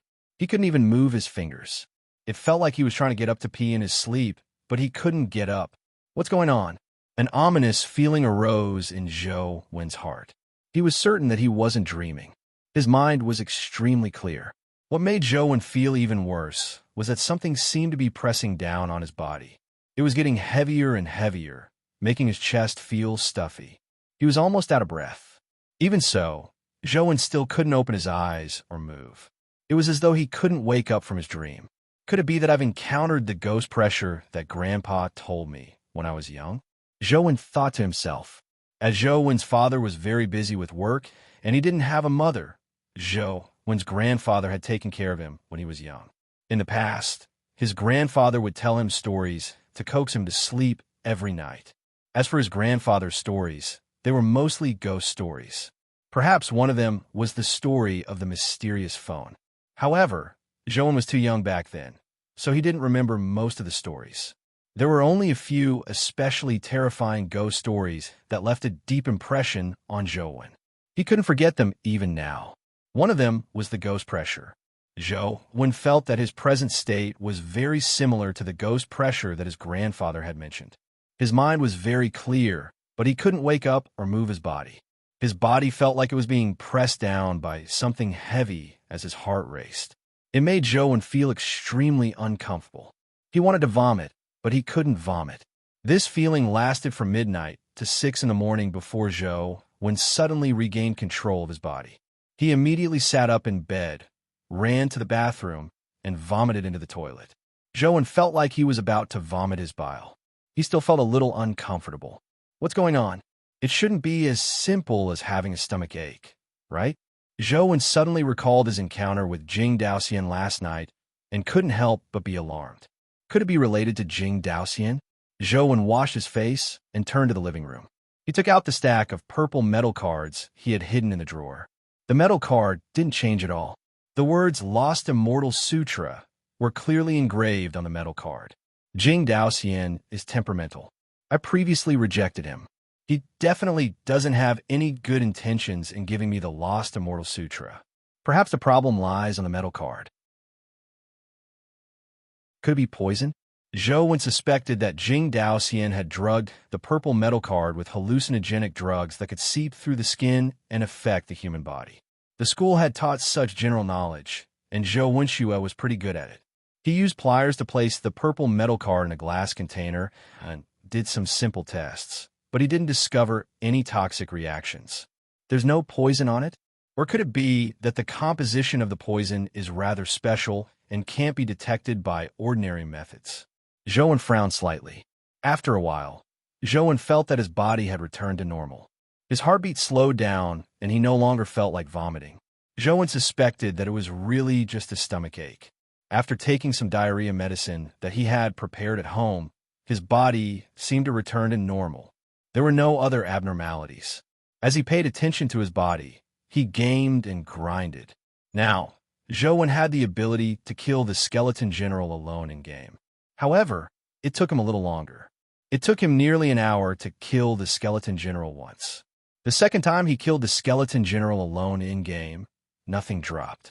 It left Zhou somewhat disappointed. Zhou didn't wish to waste his blood to reopen the ancient Imperial City dungeon. All he could do was control the blood-colored avatar to continue exploring the depths of the ancient city. The ancient buildings were connected like a gigantic demonic palace.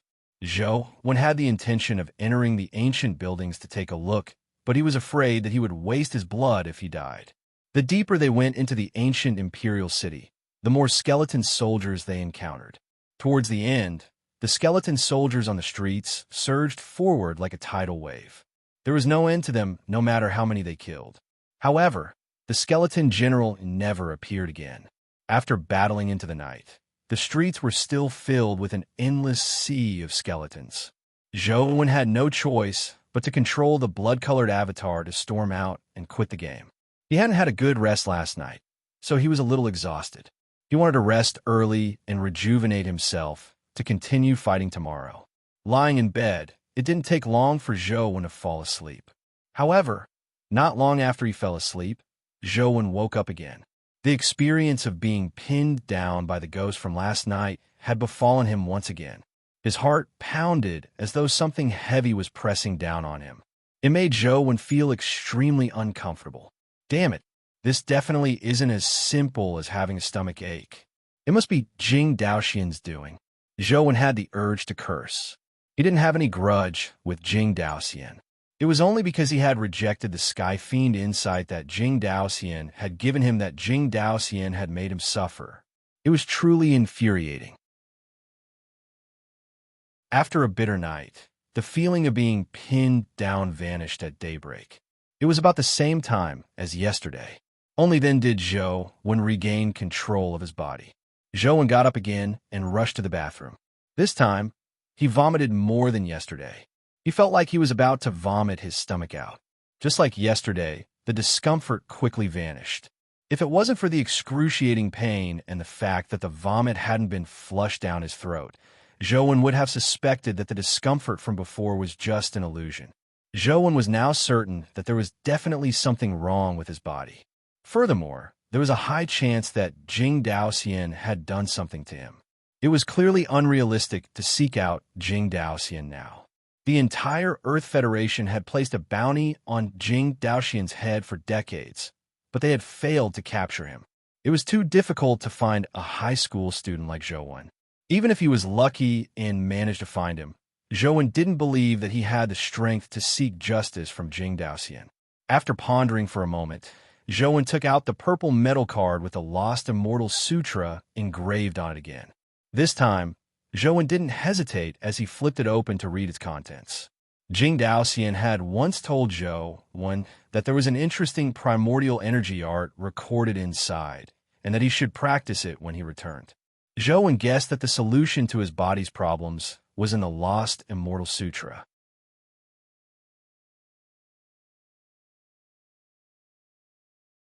Chapter 31. The 13 purple metal cards were connected together like a mini comic strip. After pulling them apart, he could see the contents on them. There were many tiny words engraved on both sides. Zhou began reading from the back of the first card.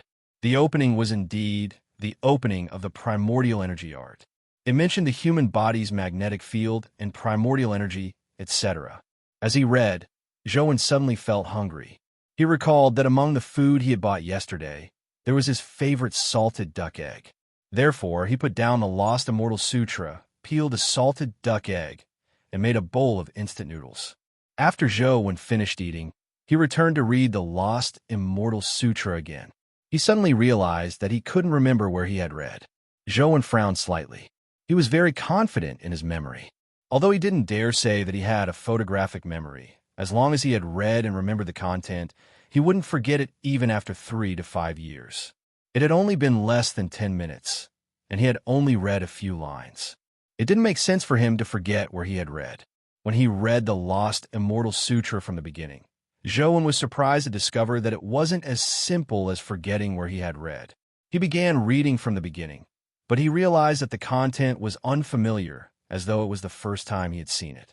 He had forgotten everything he had read before. This thing is indeed odd. Zhou continued reading. After reading a few more lines of text, he felt a little hungry and wanted to eat something. As his mind wandered, he looked at the Lost Immortal Sutra again, only to realize that he had forgotten what he was looking at. When he looked back, the content he had previously read became unfamiliar again. He had forgotten all the content he had read. Zhou refused to believe it. He took out his phone and opened his notebook.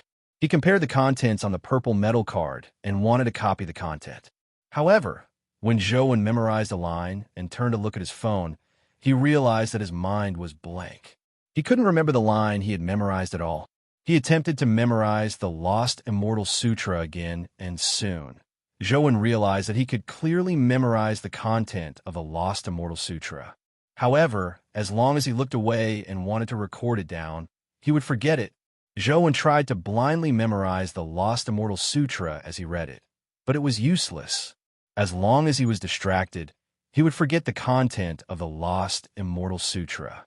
He wanted to use his phone to take a picture of the Lost Immortal Sutra, but after several attempts, the metal card he took a picture of was a flat purple without any engravings. This Lost Immortal Sutra is really odd. Not only can I not be distracted, but even if I concentrate, I will be affected by the text. I will be confused by my emotions and desires, thus being distracted. It's really odd. Zhou thought as he looked at the Lost Immortal Sutra engraved on the metal. Unbeknownst to Zhou, the Lost Immortal Sutra wasn't as simple as being strange. It might be a distraction in the beginning, but towards the end, it wasn't just a distraction. It could even kill him. In history, several epic experts had died from reading the Lost Immortal Sutra. Even if they were lucky enough not to die, they ended up going crazy like idiots. Even Jing Daoxian didn't finish reading the Lost Immortal Sutra after obtaining it. He closed it halfway, not daring to read any further. If it wasn't because the Lost Immortal Sutra had a magical connection with its host, preventing it from being forcefully abandoned, Jing Daoxian wouldn't have been willing to carry it with him. Even Jing Daoxian wasn't able to finish reading the Lost Immortal Sutra after receiving it. He closed it halfway, not daring to continue. If it wasn't for the magical connection between the Lost Immortal Sutra and its host, preventing him from forcefully abandoning it, Jing Daoxian wouldn't have been willing to carry it with him. If not for the Lost Immortal Sutra's influence, Jing Daoxian wouldn't have suffered in the dimensional zone and been severely injured. He had originally planned on finding an opportunity to dispose of the Lost Immortal Sutra. Not only did he want Zhou want to cultivate it, but he also wanted him to suffer. He even wanted him to die a tragic death. Only then did he give the Lost Immortal Sutra to Zhou. This person's viciousness was not something an ordinary person could compare with. He was truly a devil. As the Lost Immortal Sutra was just too odd, Zhou didn't continue reading it. He still wanted to try and see if his body would suffer any problems if he distanced himself from the metal card and the Lost Immortal Sutra. In a hotel suite in Guide City, a few people were sitting around a table, discussing something. If Zhou were here, he would definitely recognize them as the uniformed men and women he had met that night. We let that devil Jing Daoxian escape again. How hateful, a man said hatefully.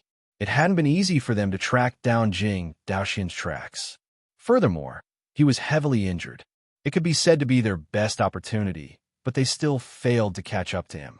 Jing Daoxian was so heavily injured. How did he break through our blockade and escape without anyone noticing? A woman asked in puzzlement. No matter how injured he is, he's Jing Daoxian after all. We were too careless. If we had immediately sealed off Guide City, we might have had a chance of finding him. Everyone engaged in a flurry of discussion, but the man sitting in the seat of honor remained silent. His fingers tapped the table rhythmically as his eyes drooped, as though he was in thought. Minister Qiao, what do you think? The blonde, green-eyed woman looked at the man with a flirtatious gaze as she asked coquettishly. When Xiao Xiyuan heard the woman's question, he raised his eyelids slightly. His fingers stopped tapping as he swept his gaze across everyone's faces. How long did Jing Daoxian take from the moment he entered Guide City to the moment he left? Xiao Xiyuan didn't answer the woman's question and instead asked a question. The woman switched on her tablet computer and looked at the information before saying, "A figure like Jing Daoxian has extremely powerful senses. Even cameras would find it difficult to capture his tracks. Thankfully, Guide City's Heavenly Eye system is rather complete. There are certain areas that are difficult to completely avoid being monitored by cameras. From the video we have obtained, Jing Daoxian entered Guide City at about 8:30 p.m. and left at about 9:20 p.m. He stayed in Guide City for about 50 minutes. After Qiao Xiyuan heard that, he picked up a pen and drew a red line on Guide City's map. This is the route we took to pursue Jing Daoxian. Based on the information we have, he was too heavily injured. Furthermore, he didn't use any transportation equipment, so his speed wasn't fast. According to the occasional images captured by the Sky's Eye system, that's indeed the case. Jing Daoxian didn't walk very fast. He only reached the vicinity of the square at around 8:55 a.m. The woman explained the details of the information. Then did any of you notice that the route from Xiangjuan Road to the Yangtze River intersection only takes up less than a 20th of the route he took in Guide City? Yet, he spent nearly 10 minutes here. Can you tell me why? Xiao Xiyuan stared at everyone and asked. Perhaps his injuries relapsed, and he needed time to tend to his injuries, a young man said. Xiao Xiyuan said with a deadpan expression, "Do you still remember that we encountered a high school student along that route?"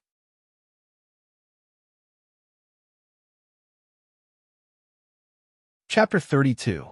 Xiao Xiyuan nodded slightly. That's right. It's him. Minister, do you think that youth is Jing Daoxian's accomplice? The blonde, green-eyed woman asked Xiao Xiyuan. Xiao Xiyuan stared at the map on the table and said, No, he should be an ordinary high school student. However, since he saw Jing Daoxian during that period of time, perhaps we can use him to understand why Jing Daoxian stopped abnormally in the vicinity. Think of a way to find that high school student. Everyone looked at each other. They hadn't deliberately sized up a passerby youth. Furthermore, it was nighttime, and the youth didn't have any obvious physical characteristics. Now that they were being asked to search for him out of thin air, they were truly at a loss. I'll draw the youth's face for you. To be able to appear in that location at that time, and wearing home clothes, he likely lives nearby. Check if the nearby cameras have captured him and find him as soon as possible, Qiao Siyuan said.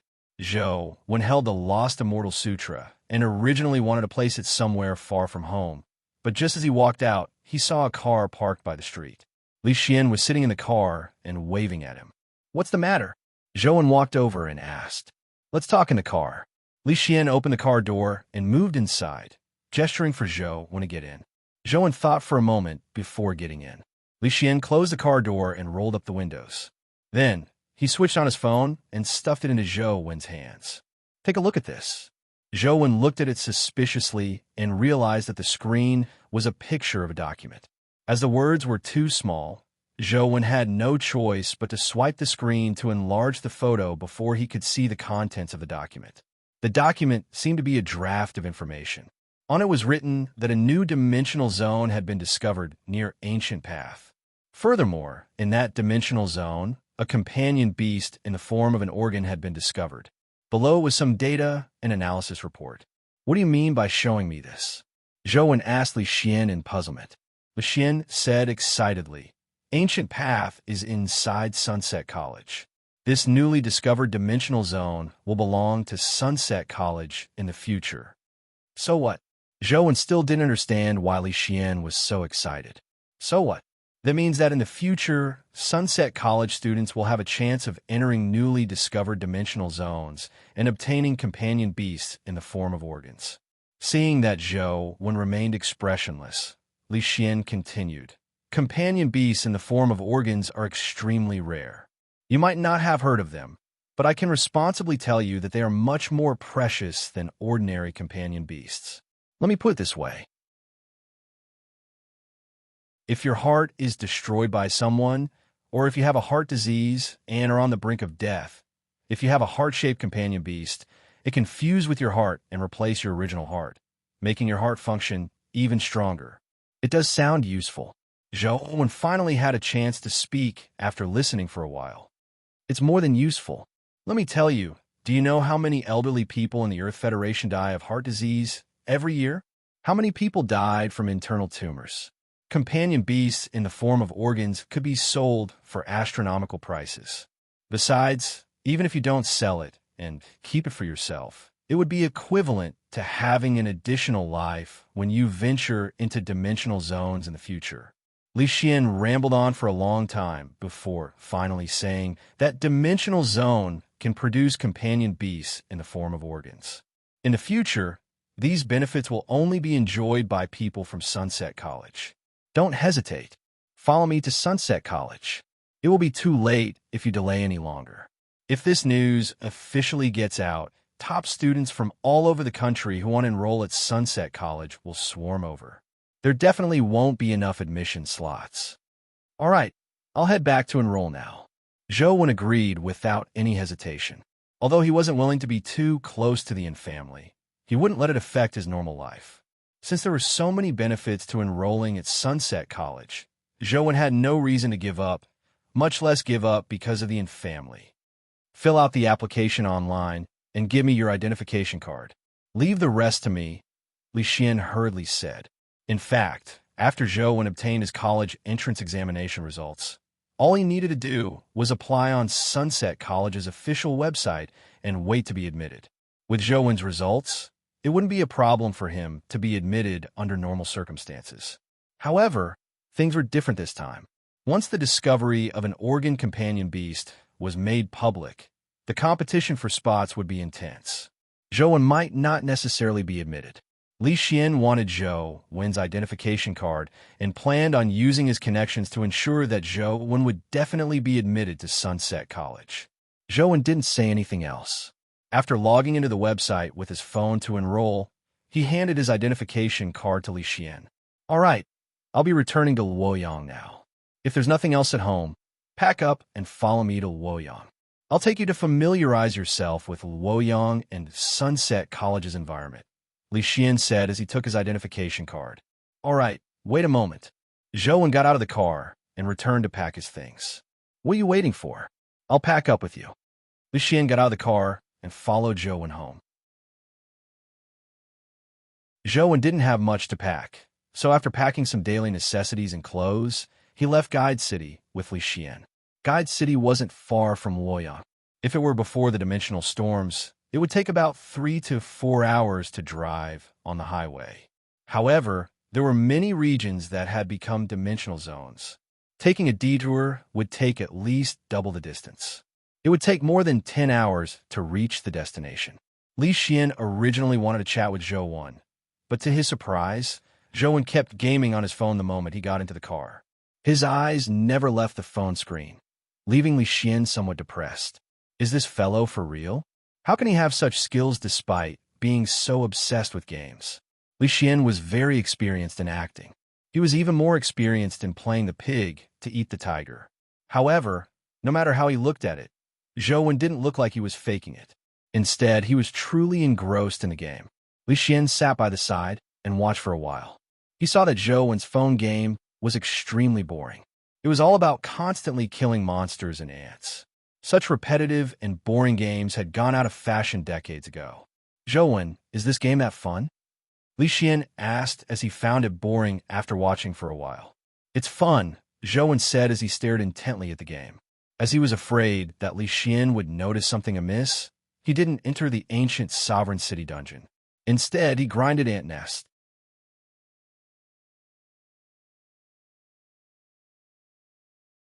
Chapter 33. Li Xian found it boring, so he closed his eyes to circulate his primordial energy and began cultivating the invincible connate divine art. As for Zhou, he controlled the blood-colored avatar and stormed all the way to where the silver-winged flying ant was. Although he had the experience of killing the legendary skeleton general, he still found himself powerless against the silver-winged flying ant. He was killed in a few exchanges. This silver-winged flying ant seems to be harder to deal with than the skeleton general. It's faster and has the ability to fly. It doesn't have the limitations of the skeleton horse. Zhou frowned slightly. He originally believed that he had improved significantly during this period of time, allowing him to fend off the silver-winged flying ant, but he was still far from it. If I can incubate the skeleton general's companion egg and use the skeleton general's strength to fight the silver-winged flying ant, I should have a chance of killing it. Unfortunately, I don't have the invincible connate divine art. It's nearly impossible to incubate a legendary companion egg at the mortal stage. No matter how Zhou thought about it, he could only fuse Inch Punch and Vigor Divine Fist. However, he couldn't practice his punches while in the car. The game had reached a bottleneck and was difficult to overcome. There was no point in forcefully continuing the game. It would only be a waste of his blood. Seeing that Li Xian had entered a cultivation state and the driver in front couldn't see what was happening behind him, Zhou took out the Lost Immortal Sutra and planned on reading its contents. The Lost Immortal Sutra had the effect of bewitching one's mind. Even a terrifying expert like Jing Daoxian would find it difficult to finish reading it without being distracted.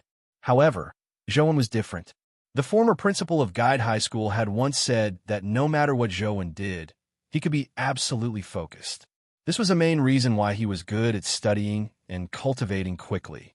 Now, Zhou was completely focused on reading the Lost Immortal Sutra without any distractions. The bewitching text in the Lost Immortal Sutra failed to distract him. Now, Zhou was fully focused on reading the Lost Immortal Sutra's contents. His mind couldn't accommodate a second thought. Even though the Lost Immortal Sutra's text could bewitch immortals and Buddhas, it couldn't shake Zhou's mind. No one had been able to read the Lost Immortal Sutra from beginning to end, but Zhou read it word by word without any accidents. He was completely immersed in reading it page by page from beginning to end. Humans had emotions and desires, so they could be tempted by all sorts of factors. Even Buddha couldn't help but be tempted. It wasn't that there were no people in the world who could finish reading the Lost Immortal Sutra, but there were only a handful of them. There weren't many people like Zhou Wen in the entire Earth Federation who could focus wholeheartedly once he decided on something. Even the epic bigwigs whose strength far exceeded Zhou once found it difficult to be completely free of distracting thoughts. Even perfected immortals in the heavens would be bewitched. This was also one of the origins of the Lost Immortal Sutra's name. This time, Zhou Wen read from beginning to end without being confused by the power of the text. The Lost Immortal Sutra that no one had finished reading finally appeared in its entirety before Zhou Wen's eyes. When Zhou Wen finished reading the last word of the Lost Immortal Sutra, he suddenly felt his body tremble. At some point in time, the primordial energy in his body had automatically circulated. Having cultivated ascetic meditation for so many years, Zhou Wen's primordial energy should have automatically circulated according to ascetic meditation's route. However, this time, the primordial energy's circulation followed a strange path that Zhou Wen had never seen before. It flowed through his entire body and constantly circulated. According to what Zhou Wen knew, any primordial energy art should have a beginning and an end. Just like ascetic meditation, the starting point of ascetic meditation was the lower Dantian's sea of energy. When the primordial energy came out of the sea of energy, it would circulate through the meridians before finally returning to the sea of energy. The sea of energy was where the primordial energy was stored. Most primordial energy arts were the same. Some special primordial energy arts would open up a sea of energy in a very special location or multiple sea of energy. However, they ultimately had a place to store the primordial energy. Now, Zhou Wen's situation was somewhat odd. The primordial energy in his body kept circulating repeatedly, but there was no place to store the primordial energy. It was like a never-ending train that was traveling on a circular track. Zhou Wen was somewhat astonished as he attempted to circulate ascetic meditation, hoping to put the primordial energy that had lost control back on the right track. However, he soon realized that the ascetic meditation he had painstakingly cultivated for years was useless. The primordial energy didn't listen to his commands at all. Zhou Wen didn't panic because of this.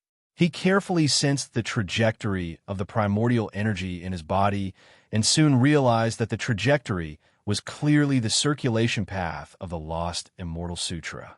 Yeah, I actually still remember the Lost Immortal Sutra. When Zhou Wen thought of the Lost Immortal Sutra, he was slightly taken aback. This was because he had long been distracted, but he still remembered it clearly. He could recall the entire Lost Immortal Sutra word by word. He didn't forget it like before. If the narrow-minded Jing Daoxian knew that not only had Zhou Wen not died after reading the Lost Immortal Sutra, but he had even gained a basic mastery of it, he would probably vomit blood from anger. Unable to stop his primordial energy from circulating, Zhou Wen could only take the risk to cultivate the Lost Immortal Sutra. Just as Zhou Wen began cultivating the Lost Immortal Sutra, the primordial energy in his body immediately began flowing in joy, resonating with the Lost Immortal Sutra. Zhou Wen originally only wanted to read through the Lost Immortal Sutra's contents, but to his surprise, he had already mastered it. He didn't know if it was a blessing or a curse. As Zhou Wen entered a cultivation state, he didn't realize that the 13 purple metal pieces had gradually turned to dust after he began circulating the Lost Immortal Sutra. They vanished before they even landed on the ground. After Zhou Wen cultivated the Lost Immortal Sutra, he discovered many oddities. Indeed, the Lost Immortal Sutra didn't have the concept of a sea of energy. Primordial energy constantly circulated in his body, just like the blood that flowed through his body in an endless cycle. When Zhou Wen circulated the Lost Immortal Sutra, he could only control the speed at which his primordial energy flowed, but he couldn't completely stop it. Even if Zhou Wen didn't circulate the Lost Immortal Sutra, his primordial energy would still slowly circulate along the Lost Immortal Sutra's pathways. With the circulation of the Lost Immortal Sutra, Zhou felt his body suddenly lighten, as though the shackles on his body had been released. He felt indescribably relaxed. But apart from that, there was nothing special. He hadn't advanced to the legendary stage, and the Lost Immortal Sutra was still slowly flowing on its own. Zhou realized that he didn't need to deliberately cultivate the Lost Immortal Sutra. He opened his eyes and moved his body, but his primordial energy was still automatically circulating. Zhou's actions didn't affect it at all. I have no choice but to cultivate it this time. Zhou sighed inwardly, unsure if cultivating the Lost Immortal Sutra was a blessing or a curse. There was no need to deliberately cultivate the Lost Immortal Sutra, and with nothing else to do, Zhou took out the mysterious phone and used a needle hidden in his ring to prick his finger and drip a drop of blood onto the phone screen. This time, Zhou wasn't in a rush to enter the game dungeon. He first took a look at his stats in-game. Zhou, 16 years, old life form level, mortal strength, 10 speed, 10 constitution, 10 primordial energy, 10 primordial energy art, Lost Immortal Sutra primordial energy skill, vigor divine fist, skeleton palm.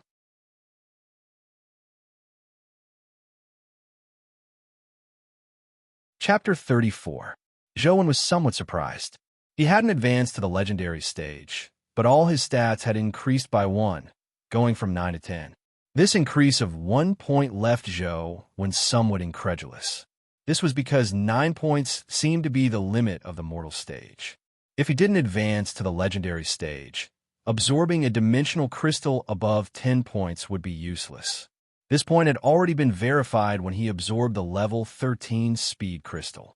The appearance of the Lost Immortal Sutra had broken this restriction. What sort of primordial energy art is the Lost Immortal Sutra? When Zhou thought of the Lost Immortal Sutra, he realized that the 13 purple metal cards he had previously obtained had vanished at some point in time. Li Xian was still cultivating by the side.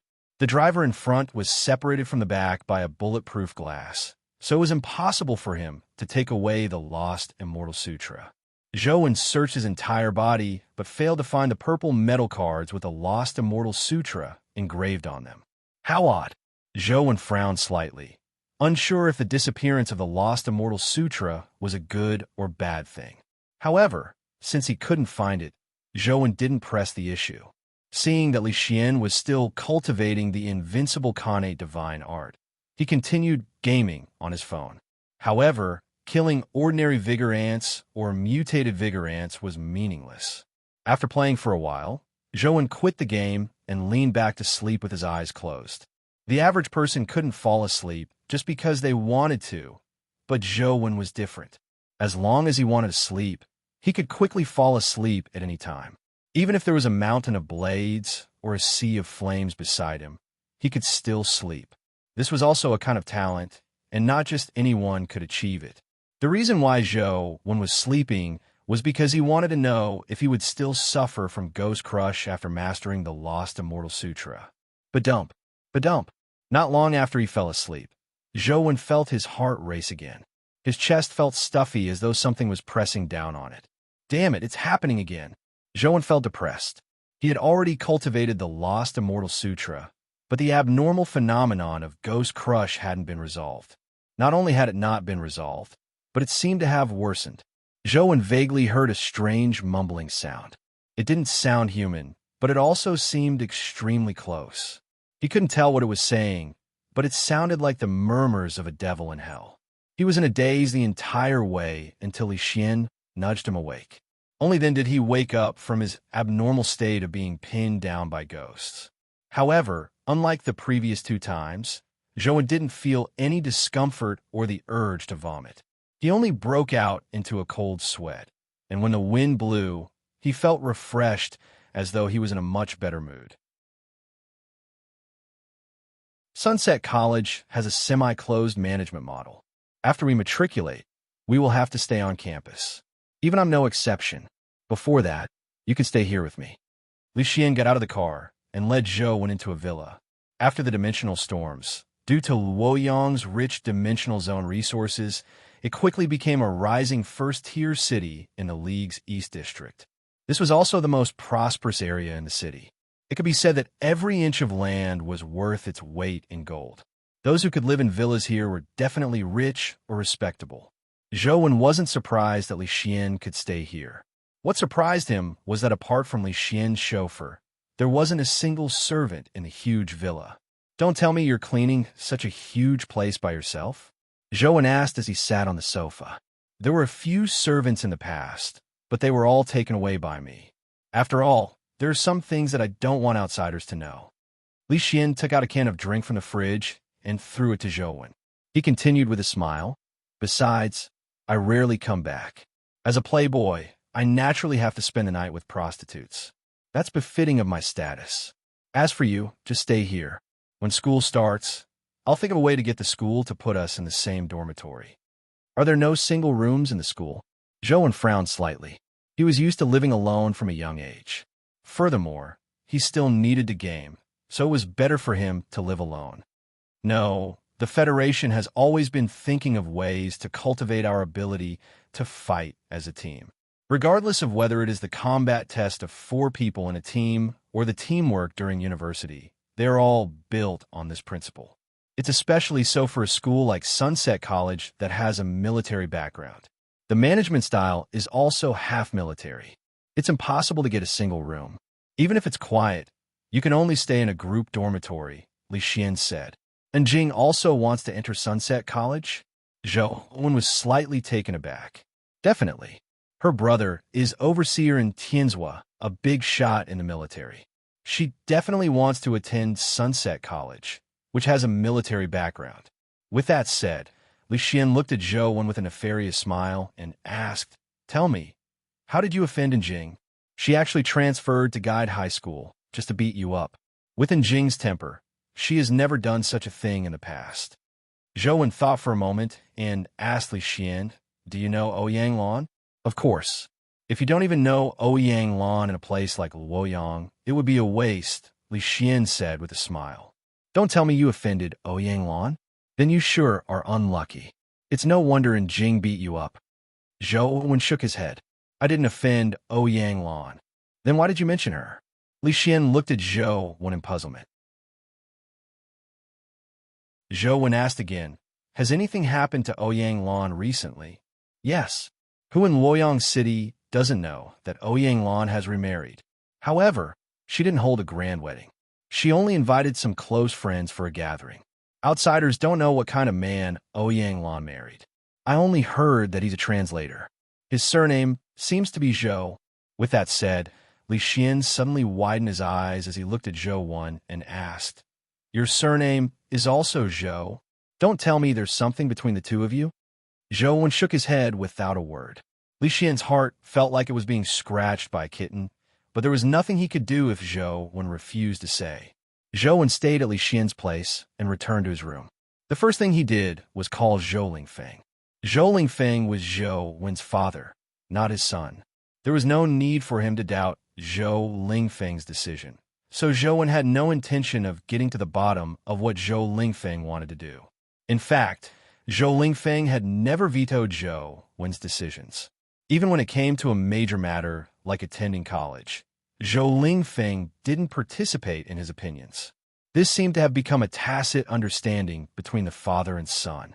Zhou called Zhou Lingfeng to tell him that he had come to Luoyang and would be attending Sunset College in the future. "Son, is the college entrance exam over? How'd it go?" Zhou Lingfeng's voice sounded from the phone, sounding somewhat languid. "Not bad. I've applied for Sunset College. If nothing unexpected happens, I'll be attending Sunset College in the future," Zhou said. "Sunset College? Isn't that in Luoyang? Come stay with me," Zhou Lingfeng said. "There's no need. I'm temporarily staying at a friend's place. I'll stay on campus after I start school." Zhou didn't wish to have anything to do with the Yin family. Zhou Lingfeng didn't force Zhou. "All right then. Tell me if you need anything. I'll try my best to satisfy you. You're already attending college and aren't young anymore. I'll increase your living expenses in the future."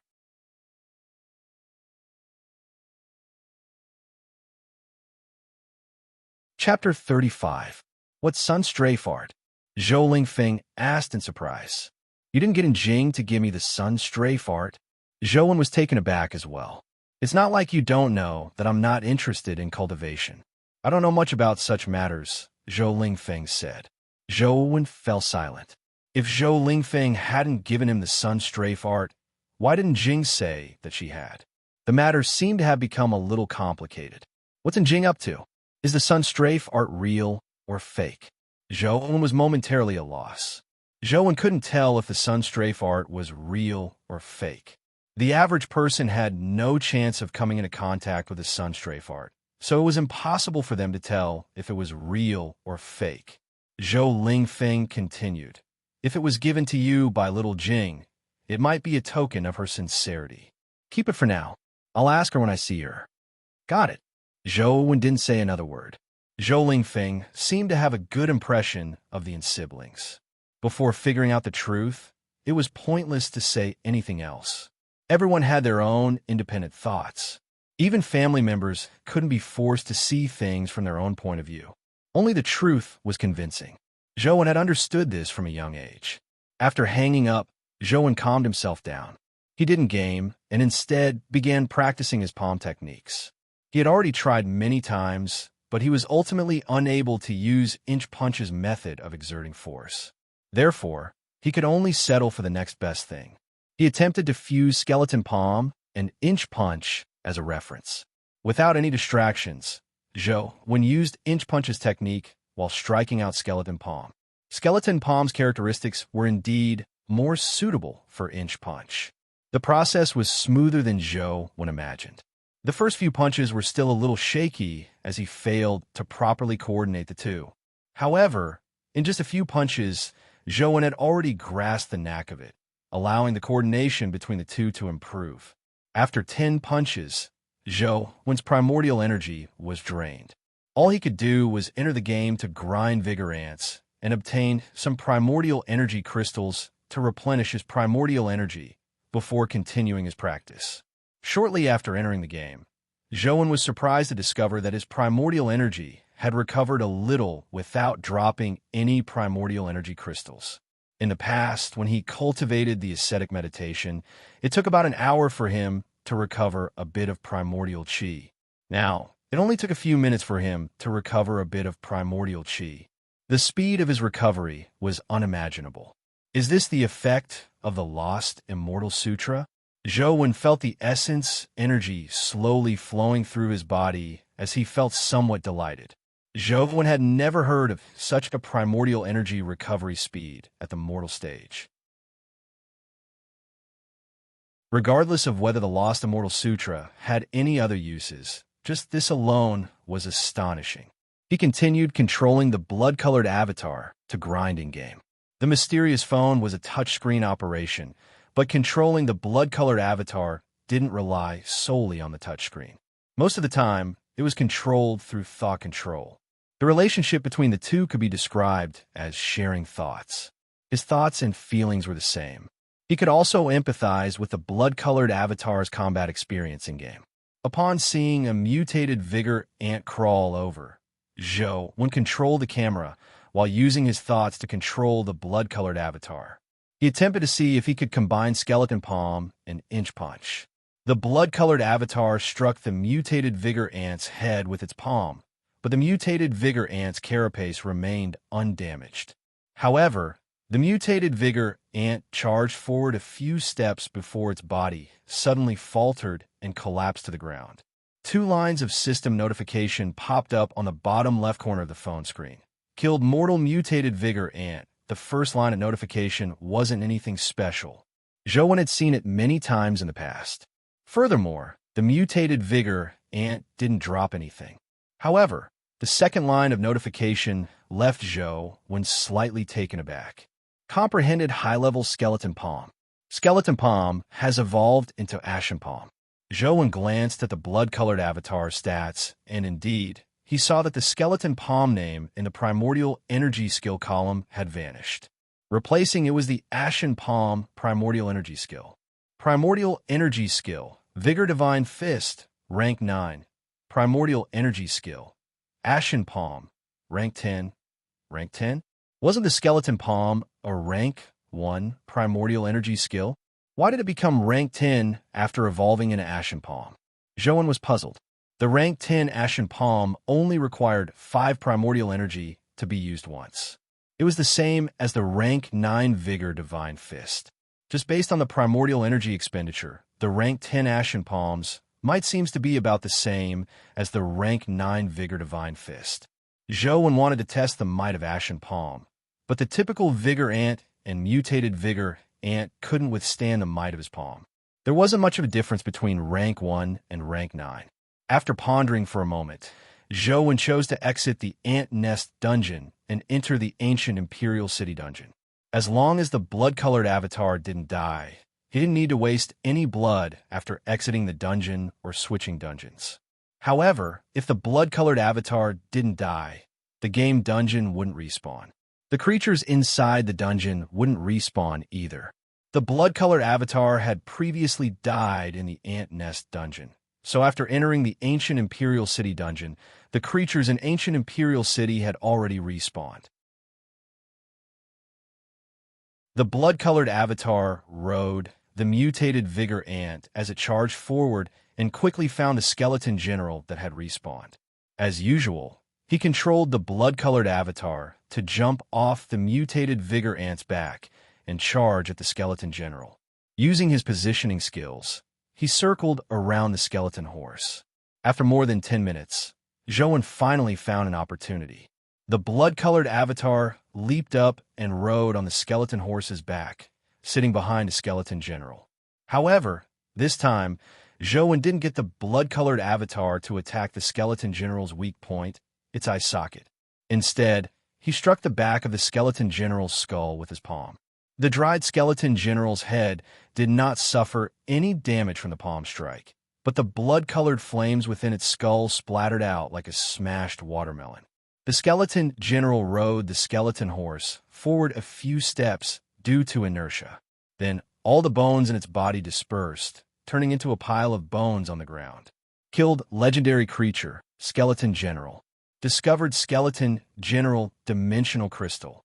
Zhouwen looked at the shiny dimensional crystal that dropped in-game and was pleasantly surprised. Ashen Palm was able to blast the skeleton general apart without attacking its weakness. Its might was clearly above the rank 9 Vigor Divine Fist. A rank 10 primordial energy skill is indeed powerful.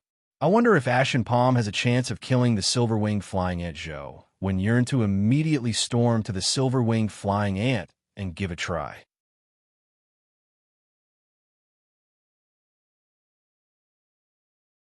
Chapter 36. The blood-colored avatar picked up the skeleton general crystal, and immediately, a powerful primordial energy surged into Zhouwen's body. Like a drill, it forcefully opened up a new path. After the force gradually vanished, a notification popped up on the game screen. Absorb skeleton general crystal. Attained legendary primordial energy skill, penetrating spear. Zhouwen was already prepared to be injured, but it went surprisingly smoothly. A mortal stage body typically could only fuse with a mortal stage primordial energy skill crystal. If one were to forcefully fuse with a legendary stage primordial energy skill, their body would suffer a powerful impact. In the worst-case scenario, their meridians would be damaged, and in the worst-case scenario, they would die on the spot. Zhouwen had relied on his physique being much stronger than the typical mortal stage. Furthermore, he wasn't afraid of death in-game, which was why he dared to absorb the skeleton general crystal. He never expected the entire process to be so smooth. Apart from the pain of opening up the primordial energy passageway, there wasn't any physical damage. Is this how it is in-game, or is it an effect of the Lost Immortal Sutra? Zhouwen wasn't sure, but it was ultimately a good thing. Taking a look at the game's information, Penetrating Spear was a legendary rank 1 primordial energy skill. However, it was a spear-type primordial energy skill. It needed a spear-type weapon to produce its greatest might. Li Xian come out. Zhouwen was just planning on switching dungeons and heading to Ant Nest to see if he could kill the silver-winged flying ant when he suddenly heard a woman's voice at the villa's entrance. At the same time, the doorbell kept ringing. Li Xian wasn't around, and Zhouwen was the only one in the villa. Although Zhouwen heard the doorbell, the The person was looking for Li Xian. Since Li Xian wasn't home, he had no intention of opening the door. All he did was sit on the sofa and continue gaming. Li Xian, I know you're at home. If you don't come out, don't blame me for not standing on ceremony. The woman pressed the doorbell for quite a while, refusing to give up. Zhou pretended not to hear her and ignored her. The doorbell didn't affect him at all as he continued gaming. Zhou originally imagined that the woman would leave quickly, but to his surprise, the woman finally stopped after shouting for a while. However, in just 2 seconds, he heard a bang and 2 clangs. The woman had kicked the door open. The woman rushed into the villa, and seeing that there was no one in the living room, she headed straight upstairs. She seemed to be very familiar with this place, as she headed straight for Li Xian's room.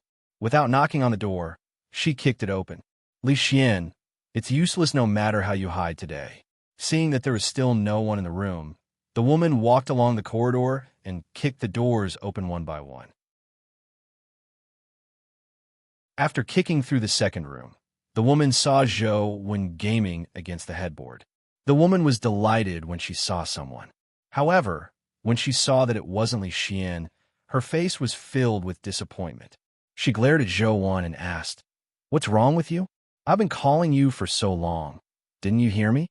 "I heard you," Zhou answered as he played with his phone without looking up at the woman. "Why didn't you answer when you heard it?" the woman said angrily.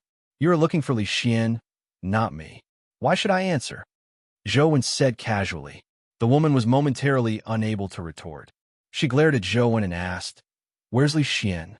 "I went out," Zhou answered. "Of course I know he went out. I'm asking you, where did he go?" The woman felt that the guy in front of her was really rude. "I don't know," Zhou answered very simply. He really didn't know. Just as the woman was about to say something, the phone in her pocket rang. She picked up the call and said a few words, as though she had something important to say. She prepared to turn around and leave. However, after taking a few steps, the woman seemed to think of something. She turned around and rushed in front of Zhou. She grabbed his arm and pulled him up. "Come with me. Consider it a favor. At least make up the numbers." "Who are you?" "I don't know you." Zhou frowned slightly and wanted to shake off the woman's hand. "For you to stay here, you must be Li Xian's scoundrel. You actually don't even know his sister? You eat, drink, and have fun with Li Xian. Everything is given by Li Xian. Is there a problem with helping his sister?" The woman seemed very anxious as she pulled Zhou out. Zhou was immediately rendered speechless. Although he wasn't the scoundrel the woman mentioned, it was a fact that he was staying at Li Xian's place. The woman's words didn't seem wrong. "Let go. I can walk by myself. What do you need my help for?" Zhou thought for a moment and felt that if it wasn't anything serious, it was only right to help. He could treat it as paying rent. The woman didn't let go when she heard that. As she walked, she said, "Don't worry. I'm just pulling you to make up the numbers. I don't expect you to really do anything. Just don't cause trouble."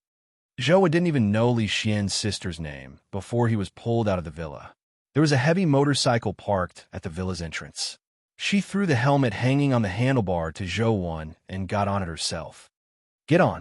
Zhou saw that she was wearing short boots, a t-shirt, and jeans. She was tall and had wavy black, curly hair casually draped over her shoulders. She looked handsome and charming, completely different from the women Zhou had seen before. However, Zhou didn't have any special thoughts. After wearing the helmet, he sat behind Li Xian's sister. "Sit tight." As there was only one helmet, the woman naturally didn't have to wear it after getting Zhou to wear it. After the motorcycle sped up, her long wavy hair fluttered in the wind, caressing Zhou from time to time. On the streets of Luoyang, one could occasionally see experts riding various dimensional creatures. This was relatively rare in Guide City. The traffic and companion beasts went their own ways. The scene looked abnormally harmonious. Companion beasts were becoming more and more important in the Federation. Many jobs that humans and machines found difficult to complete required companion beasts as support. With powerful companion beasts, not only could they make themselves stronger, but they could also serve the entire human race. The woman's motorcycle drove quickly as she weaved through the traffic on the street. It looked very dangerous, but she was surprisingly balanced. She didn't break suddenly. Zhou sat in the back, gaming on his phone. Thankfully, the woman's driving was very stable, so it didn't affect his controls or performance. After riding for a while, Li Weiyang didn't feel a hand on her waist. She had a good impression of Zhou Wen. She never had a good impression of Li Xian's group of scoundrels. If it wasn't for the urgency of time, she wouldn't have dragged Zhou Wen along to make up the numbers. She originally imagined that Zhou Wen would take the opportunity to openly hug her waist and take advantage of her, but she didn't feel Zhou Wen's hand on her waist. Even his body didn't make much contact with hers. It was likely that he was deliberately maintaining a distance. I never expected there to be some shameless people among Li Xian's friends. As Li Weiyang thought to herself, she subconsciously turned her head to look at Zhou Wen, who was sitting behind her. The moment she saw him, the good impression she had of him instantly vanished. She originally imagined that Zhou Wen was a gentlemanly person, but only now did she realize that he was gaming on his phone at such a time. Furthermore, he was having so much fun. From the way he was engrossed in it, it was as though he wished he could dive into the game.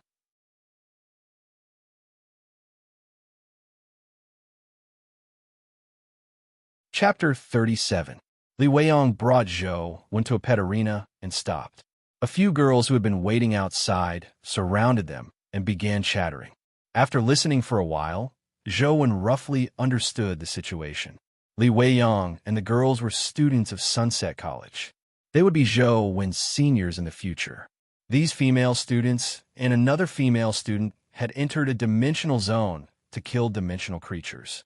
They were very lucky to have a mortal companion egg drop. It was an ancient warhorse companion egg. Furthermore, it was said that it had dropped from a mutated ancient warhorse. A mortal companion egg was very rare to begin with, so it was a huge stroke of luck to have one drop. Furthermore, it was a mutated ancient warhorse companion egg. Its quality was definitely extremely high, making it extremely valuable. Companion beasts of the same level had huge differences in quality. The 4 basic stats of a mortal companion beast typically fluctuated between 1 to 9, while the basic stats of a legendary companion beast fluctuated between 10 to 18. The importance of the basic stats was self-evident. The higher the basic stats of a companion beast, the stronger its talent skills. After transforming into a companion beast, the augmentation it provided its owner would be stronger. The mutated ancient warhorse's speed and strength were top-notch at the mortal stage, so a companion beast was definitely not bad. To have such a companion egg drop was a good thing. However, there was a disagreement over the ownership of the companion egg. Originally, the few of them had formed a team, so they should have split the spoils of war equally.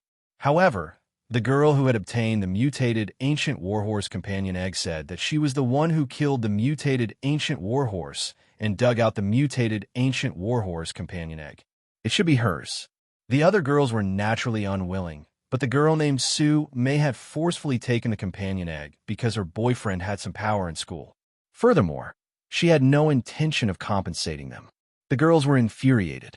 One of them had a good relationship with Li Weiyang, so she got her to stand up for them. After Li Weiyang heard what had happened, she wanted to mediate and get both parties to take a step back. It was fine for Sume to take the companion egg, but she had to give the other girl some compensation.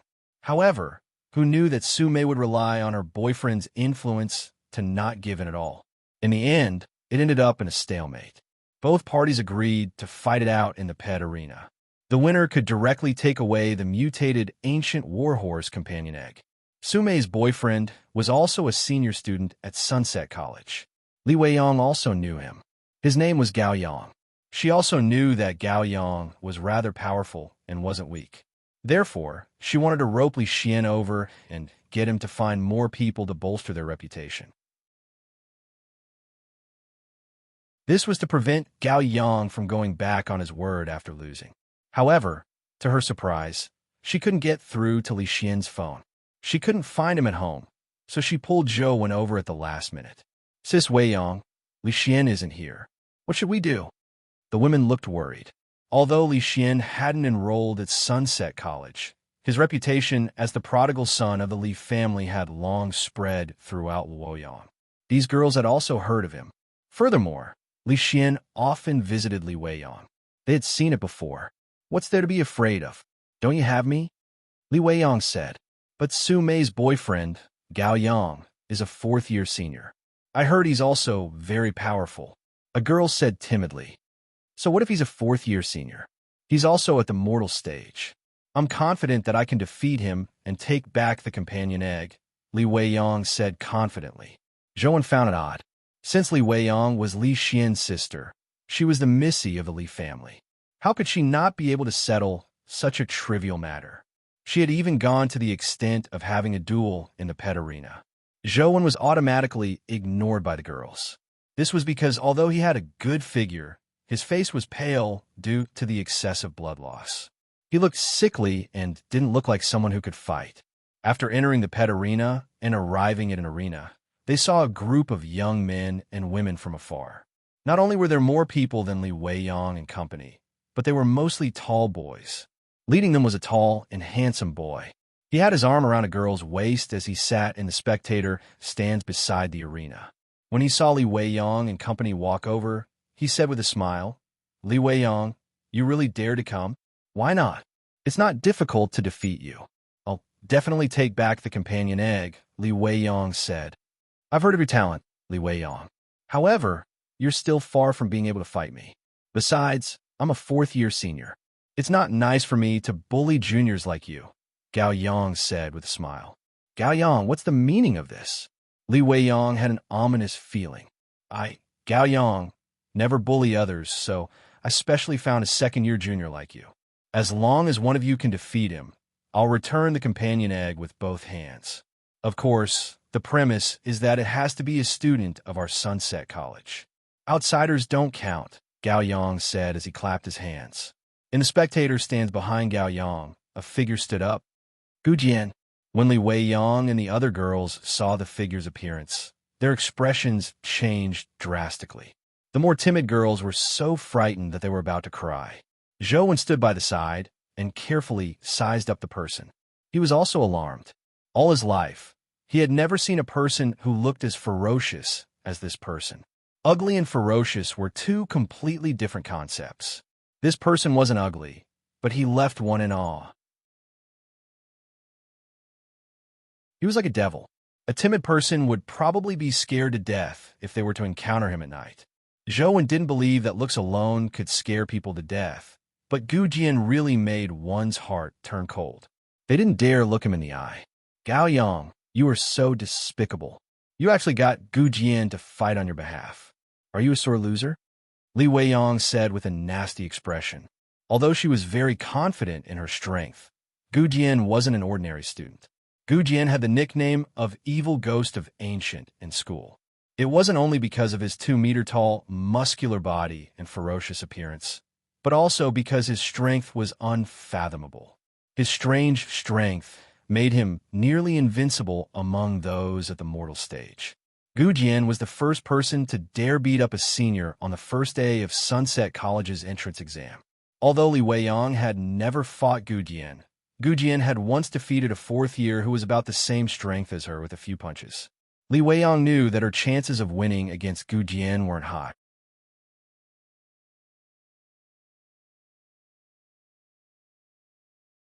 Chapter 38.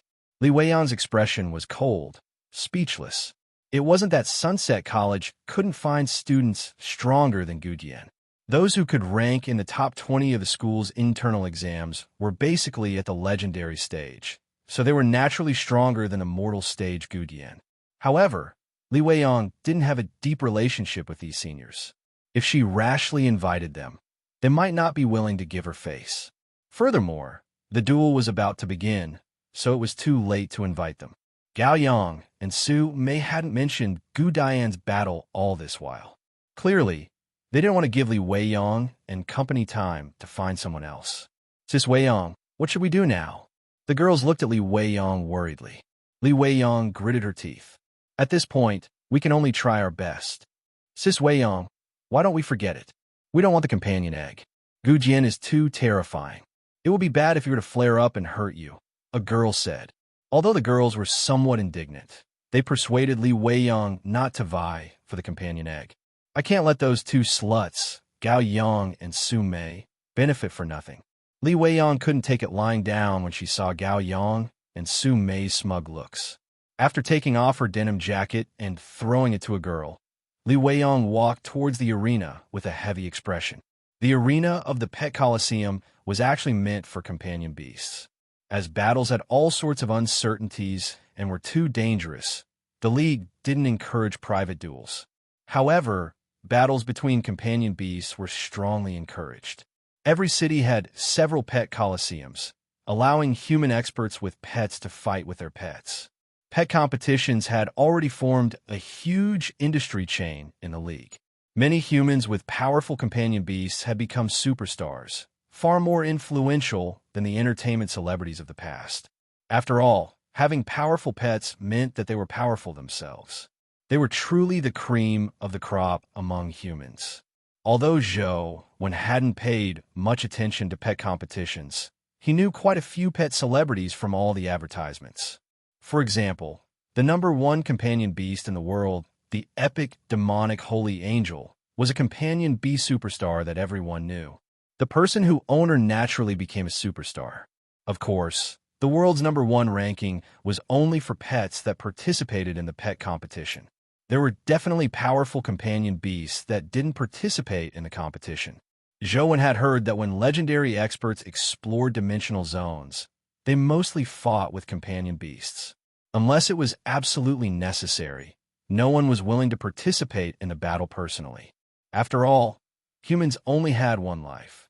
If a companion beast died, they could still think of ways to obtain it, but once a person died, they would have nothing left. Furthermore, a person could control multiple companion beasts, making them much stronger than a single person. Li Weiyang entered the arena and stood opposite Gu Jian. Although Li Weiyang was 1.7 meters tall and was considered tall among girls, she still appeared petite in front of Gu Jian. Gu Jian, can you ignore this matter? Li Weiyang stared at Gu Jian and asked. No. Gu Jian answered very directly without any hesitation.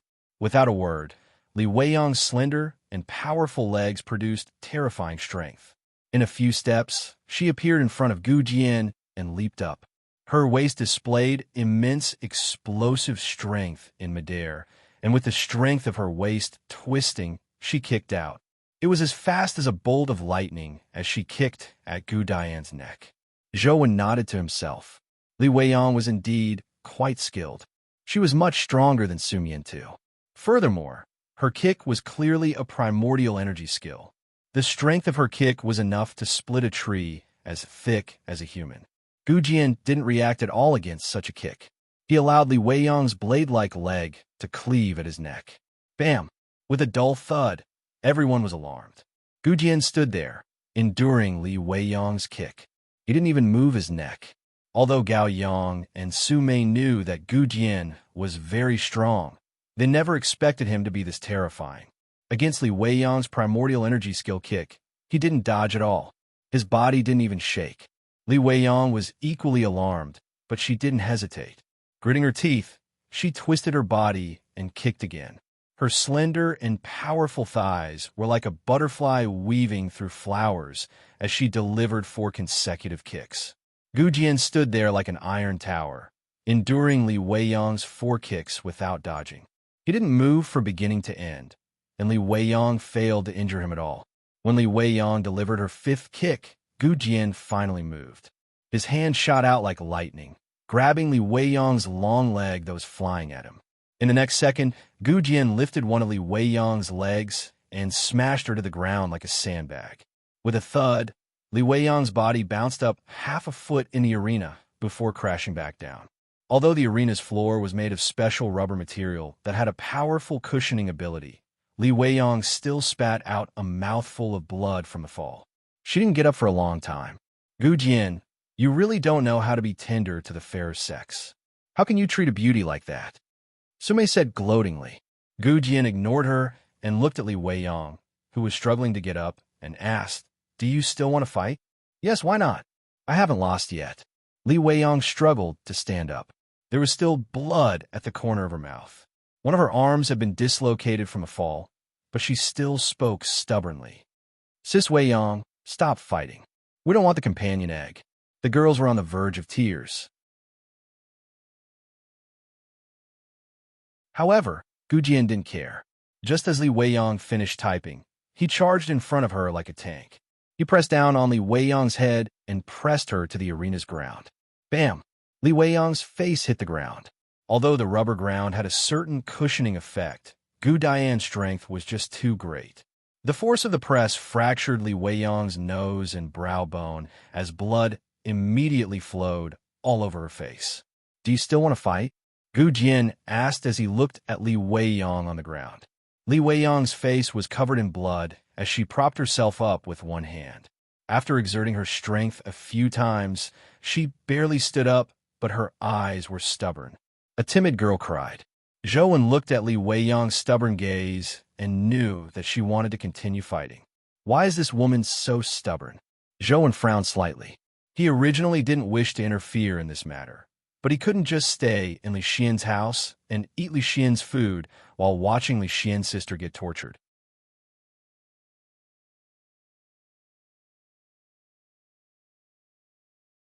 Chapter 39. Everyone was a little nervous. Even Gao Yang, Su Mei, and company were somewhat frightened. Although they were the ones who had invited Gu Dian, no one expected him to be so ruthless. If anything were to happen to Li Weiyang, it would be a huge matter. Although Li Weiyang was an illegitimate daughter of the Li family and wasn't allowed to enter the Li family, she still had the blood of the Li family flowing in her. If anything were to happen to her, it was impossible for the Li family to ignore it. At that moment, Zhou Wen's voice sounded, immediately giving everyone an outlet to vent their tense emotions. Even Li Weiyang and Gu Jian looked at him. Su Mei, you just said that all of us can go on stage as long as we are students of Sunset College, right? Zhou asked Su Mei. That's right. What are you getting at? Su Mei didn't know what Zhou was getting at. I just got into Sunset College this year and haven't reported to school yet. Do you think I can go on stage? Zhou asked again. He thought that if Su Mei said no, he could take the opportunity to pull Li Weiyang down so that he could return home early to game. Su Mei immediately laughed when she heard Zhou. So, it's our junior from Sunset College. I couldn't tell that you are a man who has tender feelings for the fairer sex. All right, I'll give you a chance to be a hero saving a damsel in distress. Go on if you want to, but don't blame me for not warning you if you get injured. University students are different from high school students. Gao Yang and company roared with laughter. Those who could get into Sunset College were all geniuses. There were plenty of people who ranked first or second in their respective cities. But so what? After entering the college, they still had to be educated to behave themselves. High school straight, the students were only the most basic part of Sunset College.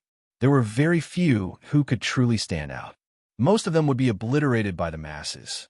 This was especially so for the top scorers of the small cities. Most of them would gradually become mediocre when they entered Sunset College. It wasn't that they weren't outstanding enough, but that there were more outstanding people than them. As for Gu Jian, he was the person who was more outstanding than his peers. A rookie who hadn't even matriculated dared to challenge Gu Jian for Li Weiyang. From their point of view, this was considered lustful. Gao Yang smiled and said, Junior brother, you do have some of my elegance when I was young. Don't worry, go ahead if you want to. I'll give you a chance to show off in front of the beauties. Although he said that, he thought to himself, Gu Jian doesn't know what's good for him. It's not good for him to injure Li Weiyang. It's good to swap her out. The girls on Li Weiyang's side looked at Zhou worriedly, afraid that his sickly body would be punched to death by Gu Jian. Senior Endless, let me do it, Zhou said as he flipped onto the arena. Don't mess around. Get down quickly. Li Weiyang was only pulling Zhou along to put on a show. She had no intention of getting him to fight for her. Furthermore, Gu Jian was too strong, so he didn't hold back. Looking at Zhou's sickly appearance, if he were to really kill him with a single punch, none of the students would be able to escape responsibility. Even Li Moyang wouldn't be able to bear the responsibility. Zhou couldn't be bothered to say anything else. All he wanted was to resolve this matter as soon as possible and return to gaming in peace. Without waiting for Li Weiyang to say a word, Zhou reached out and lifted her up. Li Weiyang's arm was dislocated and she was injured. Without any room for resistance, she was lifted up by Zhou. "What are you doing? Put me down." Li Weiyang was embarrassed and angry. Zhou ignored her and carried her off the arena. He handed her to the girls before returning to the arena. "We are all classmates from the same school. We aren't mortal enemies, so there's no need for us to fight to the death. If an accident were to happen, no one can bear the responsibility. Why don't we use another method to decide the victor?" Zhou said as he sized up Gu Jian. "What method?" Gu Jian spoke succinctly. His voice didn't sound like a high school student's at all. It was deep, hoarse, and powerful, more like the voice of a man in his 30s or 40s. Coupled with his ferocious appearance, Zhou definitely wouldn't believe that he was a second-year student if he hadn't been wearing Sunset College's uniform. "Let me punch you once. As long as you take less than 3 steps back, I'll consider it my loss. If not, I'll win. What do you think of this suggestion?" Zhou was only saying it casually. It was obvious that Gu Jian would be at a disadvantage in such a duel. However, it would be a waste of time to find a strength measuring device. Therefore, Zhou made the suggestion. To his surprise, Gu Jian said coldly without a thought, "Sure."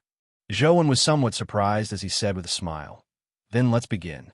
Gao Yang curled his lips and said, "That rookie thinks he has the upper hand.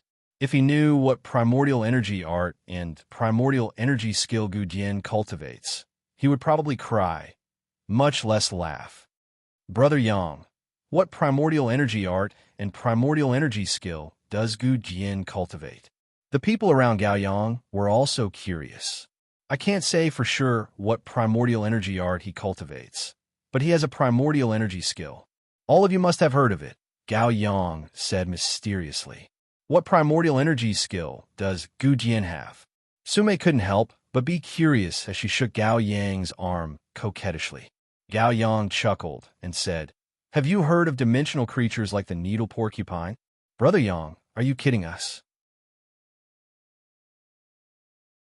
"We have obviously heard of dimensional creatures like the needle porcupine. Although it's only at the mortal stage, it's especially difficult to deal with. Not only is its carapace hard, but it's also covered in spikes.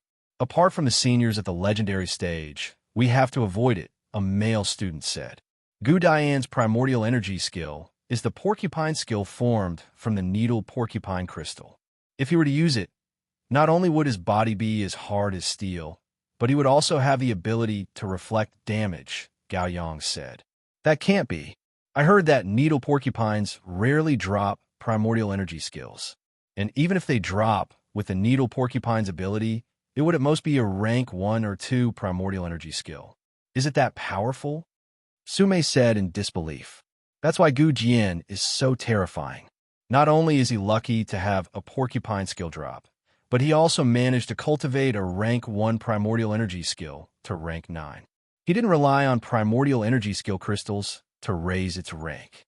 Don't you think he's sick?" Gao Yang paused for a moment before sneering and saying, "Rank 9 hedgehog skill. I once saw a fellow in our year use a primordial energy skill to strike Gu Jian. In the end, that fellow's palm was pierced with countless bloody holes. It was as though he had been pierced by countless steel needles. He nearly crippled his entire hand. It's fine if that rookie doesn't know any primordial energy skills, but if he were to use one to fight Gu Jian, he would definitely be in trouble."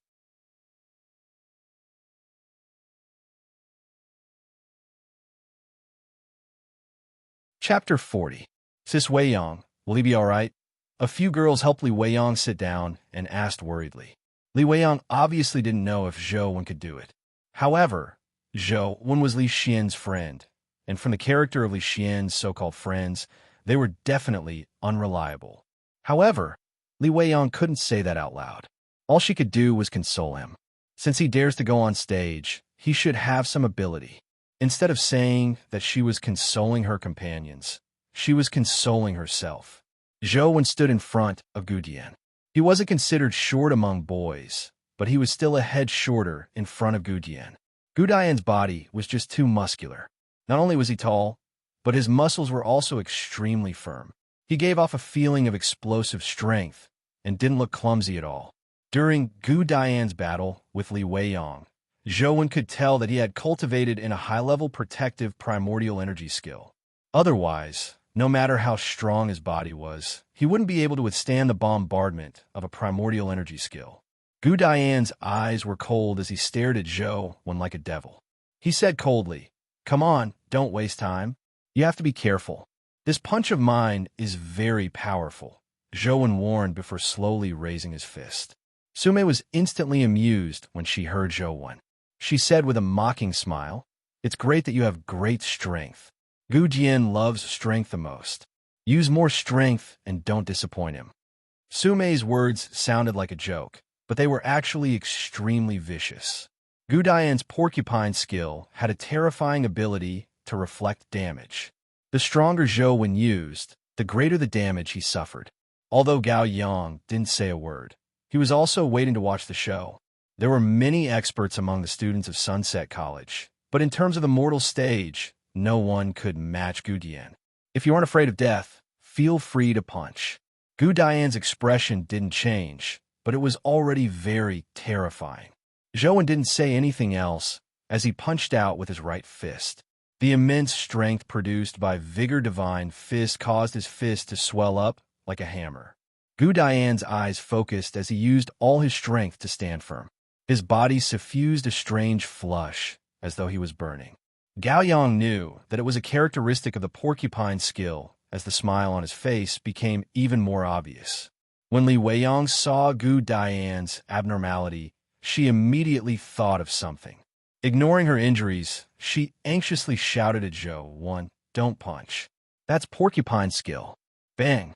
Unfortunately, before she could finish her sentence, Zhou's fist had already struck Gu Dian's abdomen.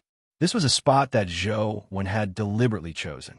The abdomen was a part of the body that could withstand blows, so it was unlikely to be fatal. The fist that was as hard as iron collided with the bulging muscles, and only a muffled sound was heard. There was actually the faint sound of metal colliding. Zhou and Gu Dian's gazes froze at the same time. Then, under Gao Yang and Su Mei's incredulous gazes, Gu Dian's muscular body bent slightly like a shrimp. His feet seemed to slide on ice as he retreated 3 to 4 meters before coming to a stop. On the special rubber floor, there were 2 black marks that were 3 to 4 meters long, like the tire marks left behind by a car braking suddenly.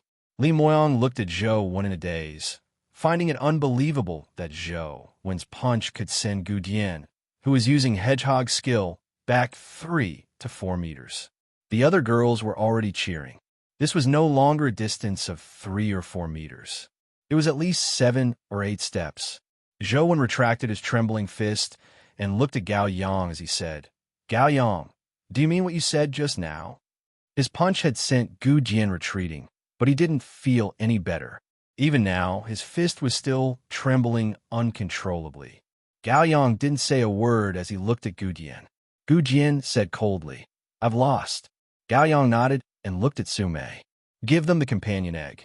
Su Mei hurriedly stood up and said loudly, "Why should I give it to them? The agreement was between them.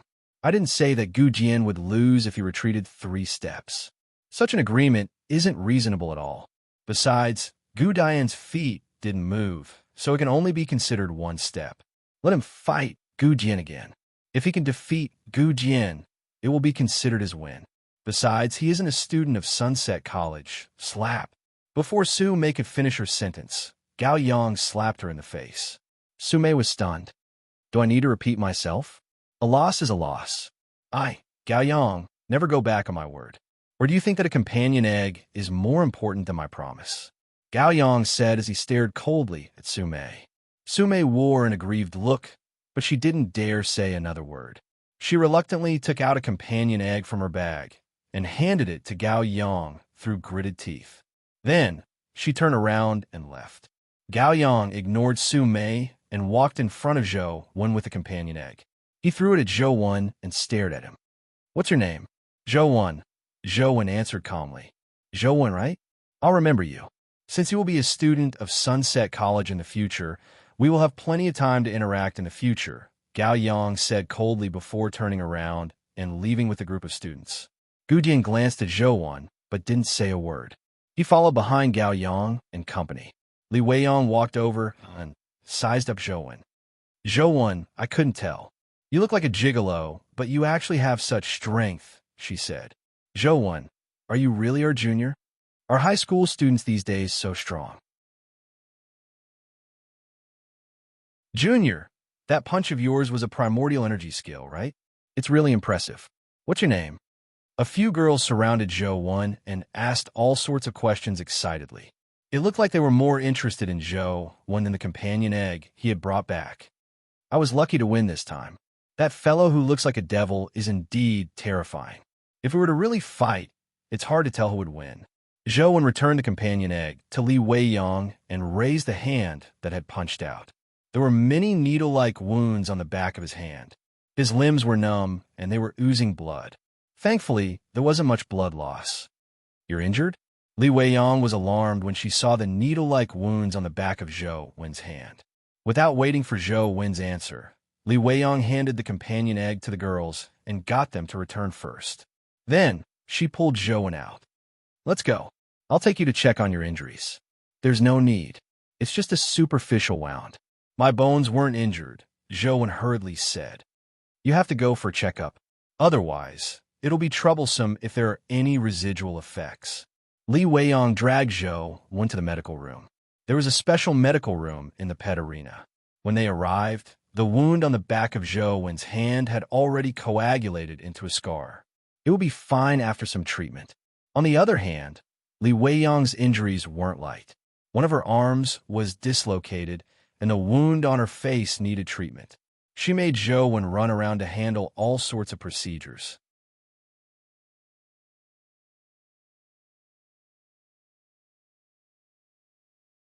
Chapter 41. It wasn't easy for Zhou Wan to return home. He imagined that he could finally game in peace. But to his surprise, Li Xian rushed back the moment he sat down on the sofa and launched the game dungeon. Your door was kicked open by a woman who claims to be your sister, Li Weiyang. Zhou Wan explained the situation first to prevent Li Xian from thinking that he was the one who destroyed the villa. However, Li Xian thought nothing of it. With a hint of excitement, he said to Zhou Wan mysteriously, "Are you interested in seeing the dimensional zone I told you about?" "You mean the dimensional zone that produces companion beasts with organs?" Zhou Wan asked. "That's it. How about it? Are you interested in taking a look?" Li Xian asked. "We haven't registered for school, right? Can we enter now?" Zhou Wan looked at Li Xian suspiciously. "Ordinary people obviously can't enter, but your brother Li isn't an ordinary person." "Of course he can enter," Li Xian said smugly as he patted his chest. "All right, let's go take a look." Zhou Wan really wanted to take a look, but he wasn't in a rush to enter the dimensional zone.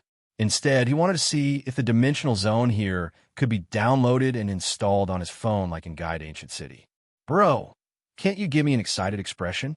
You make me feel no sense of accomplishment," Li Xian said gloomily. "Ah, you're amazing." Zhou Wan controlled his phone and didn't even look up as he gave a perfunctory reply. Forget it, forget it." Li Xian turned even more depressed, but he turned happy in a blink of an eye. He pulled Zhou Wan out and said, "Lad, I'll broaden your horizons today."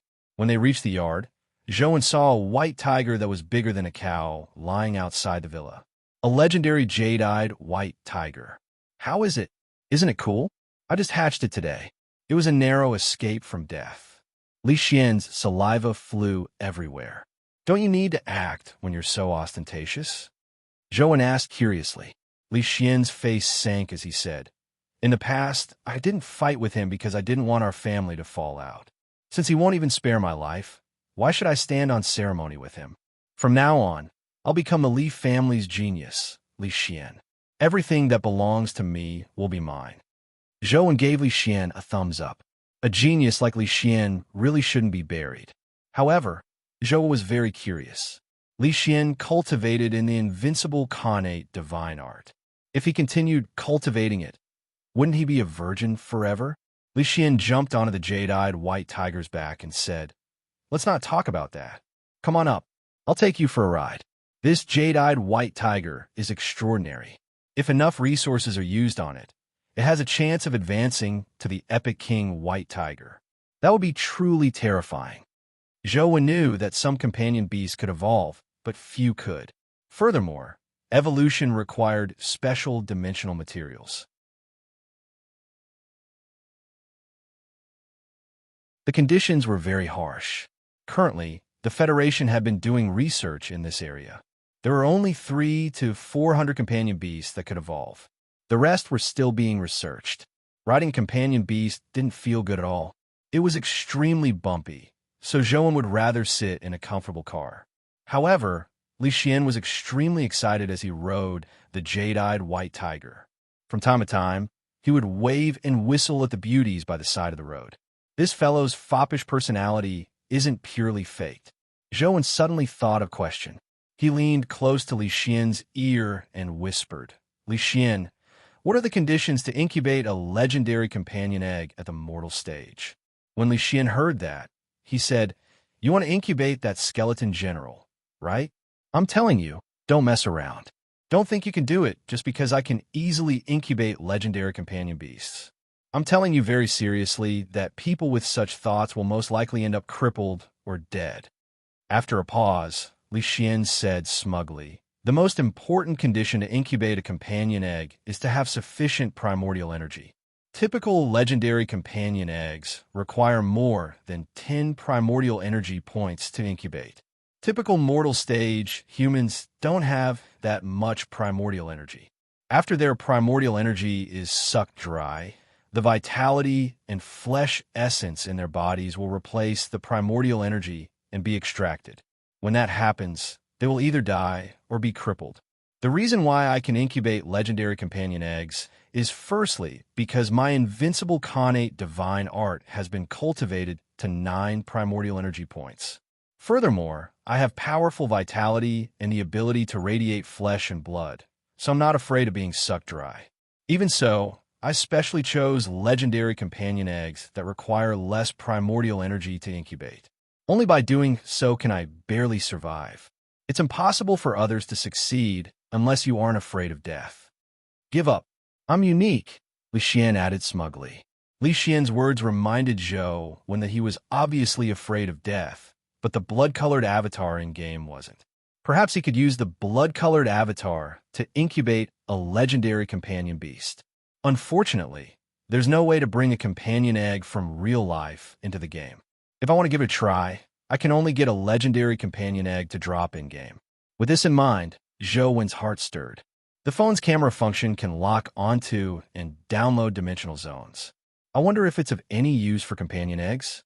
With this in mind, Zhou took out the companion egg and phone from his pocket. He sat behind Li Xian, so with Li Xian in the way, no one could see him.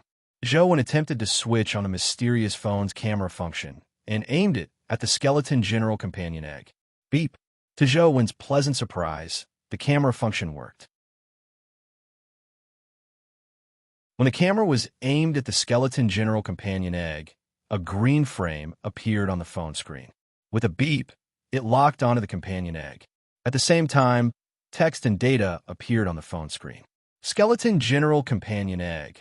Legendary life providence. Oath of city defense strength. 15 speed. 13 constitution. 16 primordial energy. 18 primordial energy skill. Penetrating spear. Rank 3. Companion form.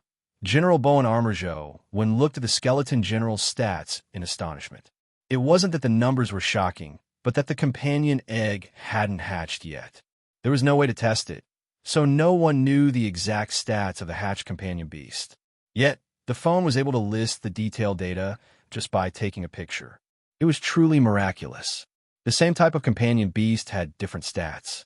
Naturally, the higher the better, especially when it came to primordial energy skills. Companion beasts with higher ranks were much more expensive. Beep! As Zhou was looking at the skeleton general's stats, his phone rang again. At the same time, another message popped up on the screen. Skeleton general and mutated vigor ants compatibility is 47%. Fusion evolution success rate is 47%. Do you want to fuse? Yes, and no options popped up on the phone screen. Without any hesitation, Zhou chose yes. Then, he heard a click, the sound of the camera taking a picture.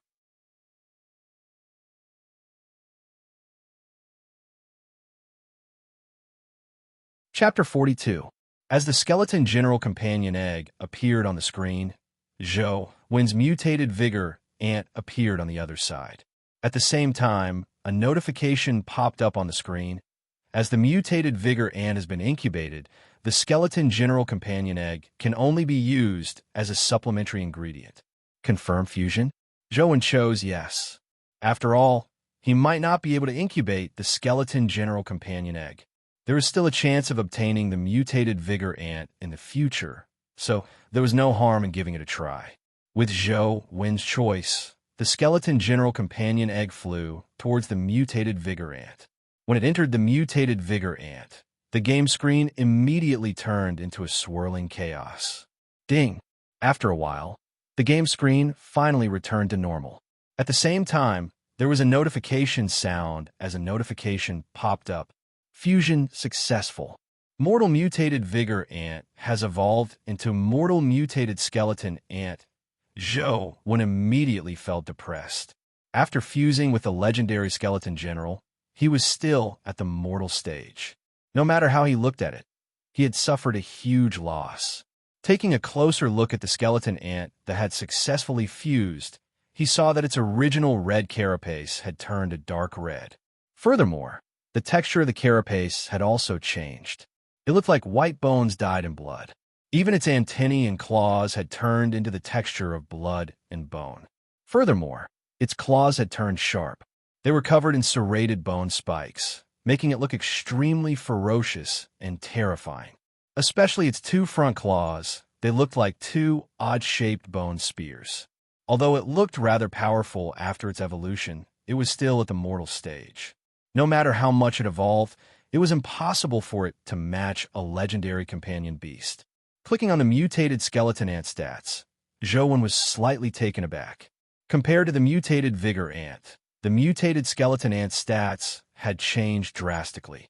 Mutated skeleton ant, mortal stage strength, 10 speed, 9 constitution, 10 primordial energy, 9 talent skill. Skeleton spike, rank 10, companion form. Bracer strength and constitution have become 10. The talent skill has also become rank 10. Zhou Wen was somewhat astonished. He had never heard of a companion beast talent skill having rank 10. In fact, Zhou Wen had always believed that rank 9 was the limit of primordial energy skills. Only after his Ashen Palm reached rank 10 did he know of the existence of rank 10 primordial energy skills. Zhou Wen really wanted to summon the mutated skeleton ant to see what it looked like. After all, the game was cartoonish, so it was still somewhat different from real life. Unfortunately, he was sitting on Li Xian's jade-eyed white tiger. It wasn't convenient for him to summon the mutated skeleton ant. When the arrogant Li Xian arrived at Sunset College's entrance, he obediently put away his companion beasts and walked in with Zhou Wen. Sunset College was a new college established after the dimensional storms. It was very close to Dragon Gate Grotto, which was currently the largest dimensional zone in Luoyang. To this day, humans had yet to fully explore it.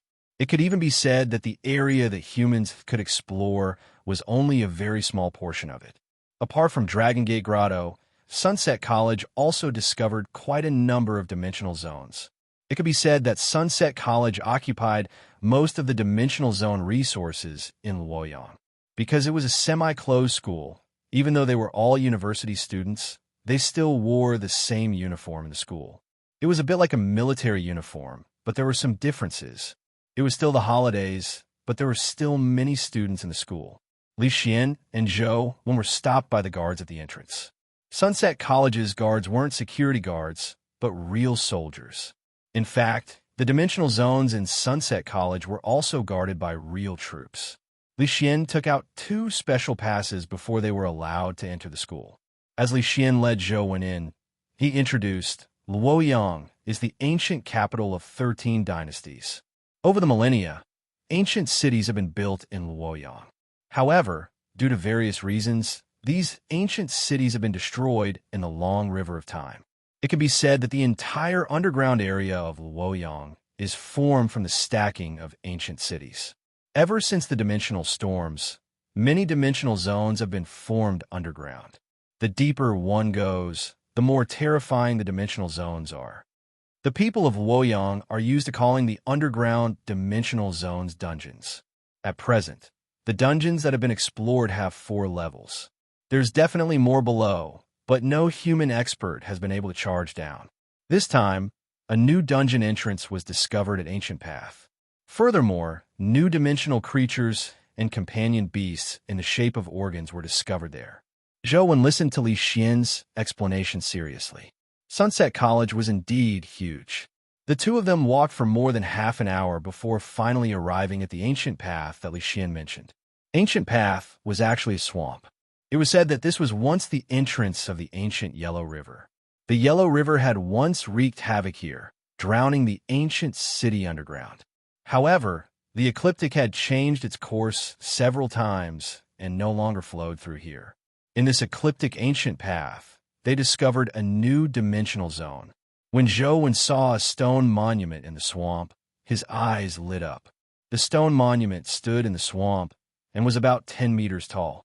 There was a sitting Buddha engraved on it with fairies circling it. Among the many engraved patterns, Zhou saw a tiny palm symbol. This tiny palm symbol didn't stand out among the many fairies and Buddha symbols, but to Zhou, it was just too familiar. Zhou had seen a similar symbol on Guide Ancient City Gate. Furthermore, the mysterious phone had locked onto the tiny palm symbol to download Guide Ancient City as a game dungeon. However, this tiny palm symbol was somewhat different from the one Zhou had seen in Guide Ancient City. Guide Ancient City's tiny palm symbol held a picture that resembled an onion or garlic. But the palm symbol here had a blooming lotus flower carved in the middle of its palm. Let's see if I can download it as a game dungeon. Zhou took out his phone and switched on the camera function, aiming it at the tiny palm symbol on the stone monument. Beep! A tiny green frame appeared on the phone screen and locked onto the tiny palm symbol. With a light beep, he saw the familiar words downloading. It really works. Zhou was pleasantly surprised. Thinking that Zhou was taking pictures, Li Xian said to him, "The style of this stone monument should be from the Northern Wei dynasty." Back then, Buddhism was flourishing. Zhou didn't hear what Li Xian said at all. The phone had already finished downloading, and a lotus flower symbol appeared on the phone's home screen. At the same time, 4 words appeared below it.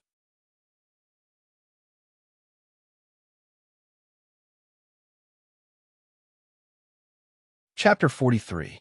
Beneath the stone monument was the entrance to the dimensional zone. It was guarded by the military, so Li Xian took out 2 passes for the duo to enter. Following the stone monument's blue brick steps, they went deep underground. Zhou finally knew why the people of Luoyang City called dimensional zones dungeons. In an underground space dozens of meters deep, a dilapidated ancient city was connected to the underground world. All sorts of ancient blue brick buildings made it look like a maze. Not far from each other, there were oil lamps on the blue brick walls. The dim yellow light made the dark and damp underground ancient city appear even more ancient. Zhou and company were on a long street. The buildings on both sides of the street were engraved with images related to Buddhism. Even the blue tiles on the roofs were engraved with flying fairies. Level 8 strength crystal for level 8 speed crystal. There's a speed for exchange. There's only one Buddha heart lotus crystal. It's only for exchange and not for sale. The most complete and detailed map of Buddha City. With the map in hand, Buddha City is free to roam. On both sides of the street, there were many youths in student uniforms setting up stalls. Clearly, they were seniors of Sunset College. Zhou originally wanted to buy a map, but he was stopped by Li Xian. Buddha City has only been discovered recently. The students here have only explored the nearby area. Their maps aren't of much value. I have a new map from the military. It's much more useful than theirs. Let's try our luck at the Lotus Pond and see if we can find the Buddha Heart Lotus, Li Xian said as he walked with the map in hand. "What's the Buddha heart lotus?" Zhou asked. "It's a plant-type dimensional creature. Didn't I tell you that an organ companion beast was found here? The Buddha heart lotus is one of them." The Buddha heart lotus companion beast companion form is a heart, Li Xian explained. With a map in hand, Li Xian led Zhou one through the dark dungeon. Perhaps it was because the nearby dimensional creatures had been wiped clean, they didn't encounter a single dimensional creature along the way. After walking for about an hour, the scenery in front of them suddenly opened up. A large expanse of dark green lotus leaves came into view. Those lotus leaves were as green as jade, and they emitted a green light. This large underground lotus pond was at least a few acres in size. The green light illuminated the entire underground world in an emerald green. Far away from the shore, one could faintly see huge white lotus flowers blooming. "Are those the Buddha heart lotuses?" Zhou asked as he stared at the gigantic white lotuses. "That's right. Those are Buddha heart lotuses, a plant-type dimensional creature. However, those Buddha heart lotuses are too far from shore. Unless one has the ability to fly, there's no way to approach them," Li Xian said. "Can I swim over?" Zhou looked at the water in the lotus pond. Under the reflection of the lotus leaves, it was green and transparent like a crystal. "Please don't. The water in the lotus pond can even melt steel. A person will instantly be reduced to a pile of bones if they enter," Li Xian hurriedly said. "In that case, what's the point of us coming here?" Zhou frowned slightly. "That's why I said we should try our luck. If there are Buddha heart lotuses blooming by the shore, we will have a chance." Li Xian rubbed his nose and said, "However, it looks like our luck isn't that good. There aren't any Buddha heart lotuses blooming by the shore." As they spoke, they suddenly heard the sound of hooves coming from the direction they had come from. The two turned their heads and saw a white horse galloping over. Riding on it was a cold-looking boy. The white horse was extremely fast, and in moments, it had arrived in front of the lotus pond. However, the boy had no intention of stopping at the precipice. The white horse's speed didn't slow down at all as it charged straight into the lotus pond. In the next second, Zhou was surprised to discover that the white horse had a pair of snow-white wings on its sides. It soared into the sky and flew at a low altitude above the lotus leaves. A white feathered flying horse at the mortal stage. It's an extremely rare companion beast. There's only one in all of Sunset College. Its owner is a second-year student of Sunset College, Luo Xian. He's named one of the 4 school hunks of Sunset College. He's an arrogant fellow. I don't like him, Li Xian said enviously as he looked at the white feathered flying horse. Although his jade-clear white tiger's combat strength was much faster than the white feathered flying horses, it couldn't fly. Naturally, it couldn't ride the white horse across the lotus pond as suavely as Luo Xian. Luo Xian approached a Buddha heart lotus on the white horse. When he was about 10 meters away from it, he suddenly saw the petals of the Buddha heart lotus shrink, forming an oval shape. When the petals suddenly opened, an emerald lotus seed shot out and blasted at Luo Xian like a cannonball. Luo Xian's expression didn't change as a cold beam flashed by his waist. The emerald lotus seed was sliced into 2. Only then did it become clear that he had a sword in his hand. What a fast strike! Zhou was slightly surprised. The Luo family plays with swords to begin with. The Azure Star Sword Cannon is considered a famous sword art, so it's not surprising that he's fast, Li Xian said sourly.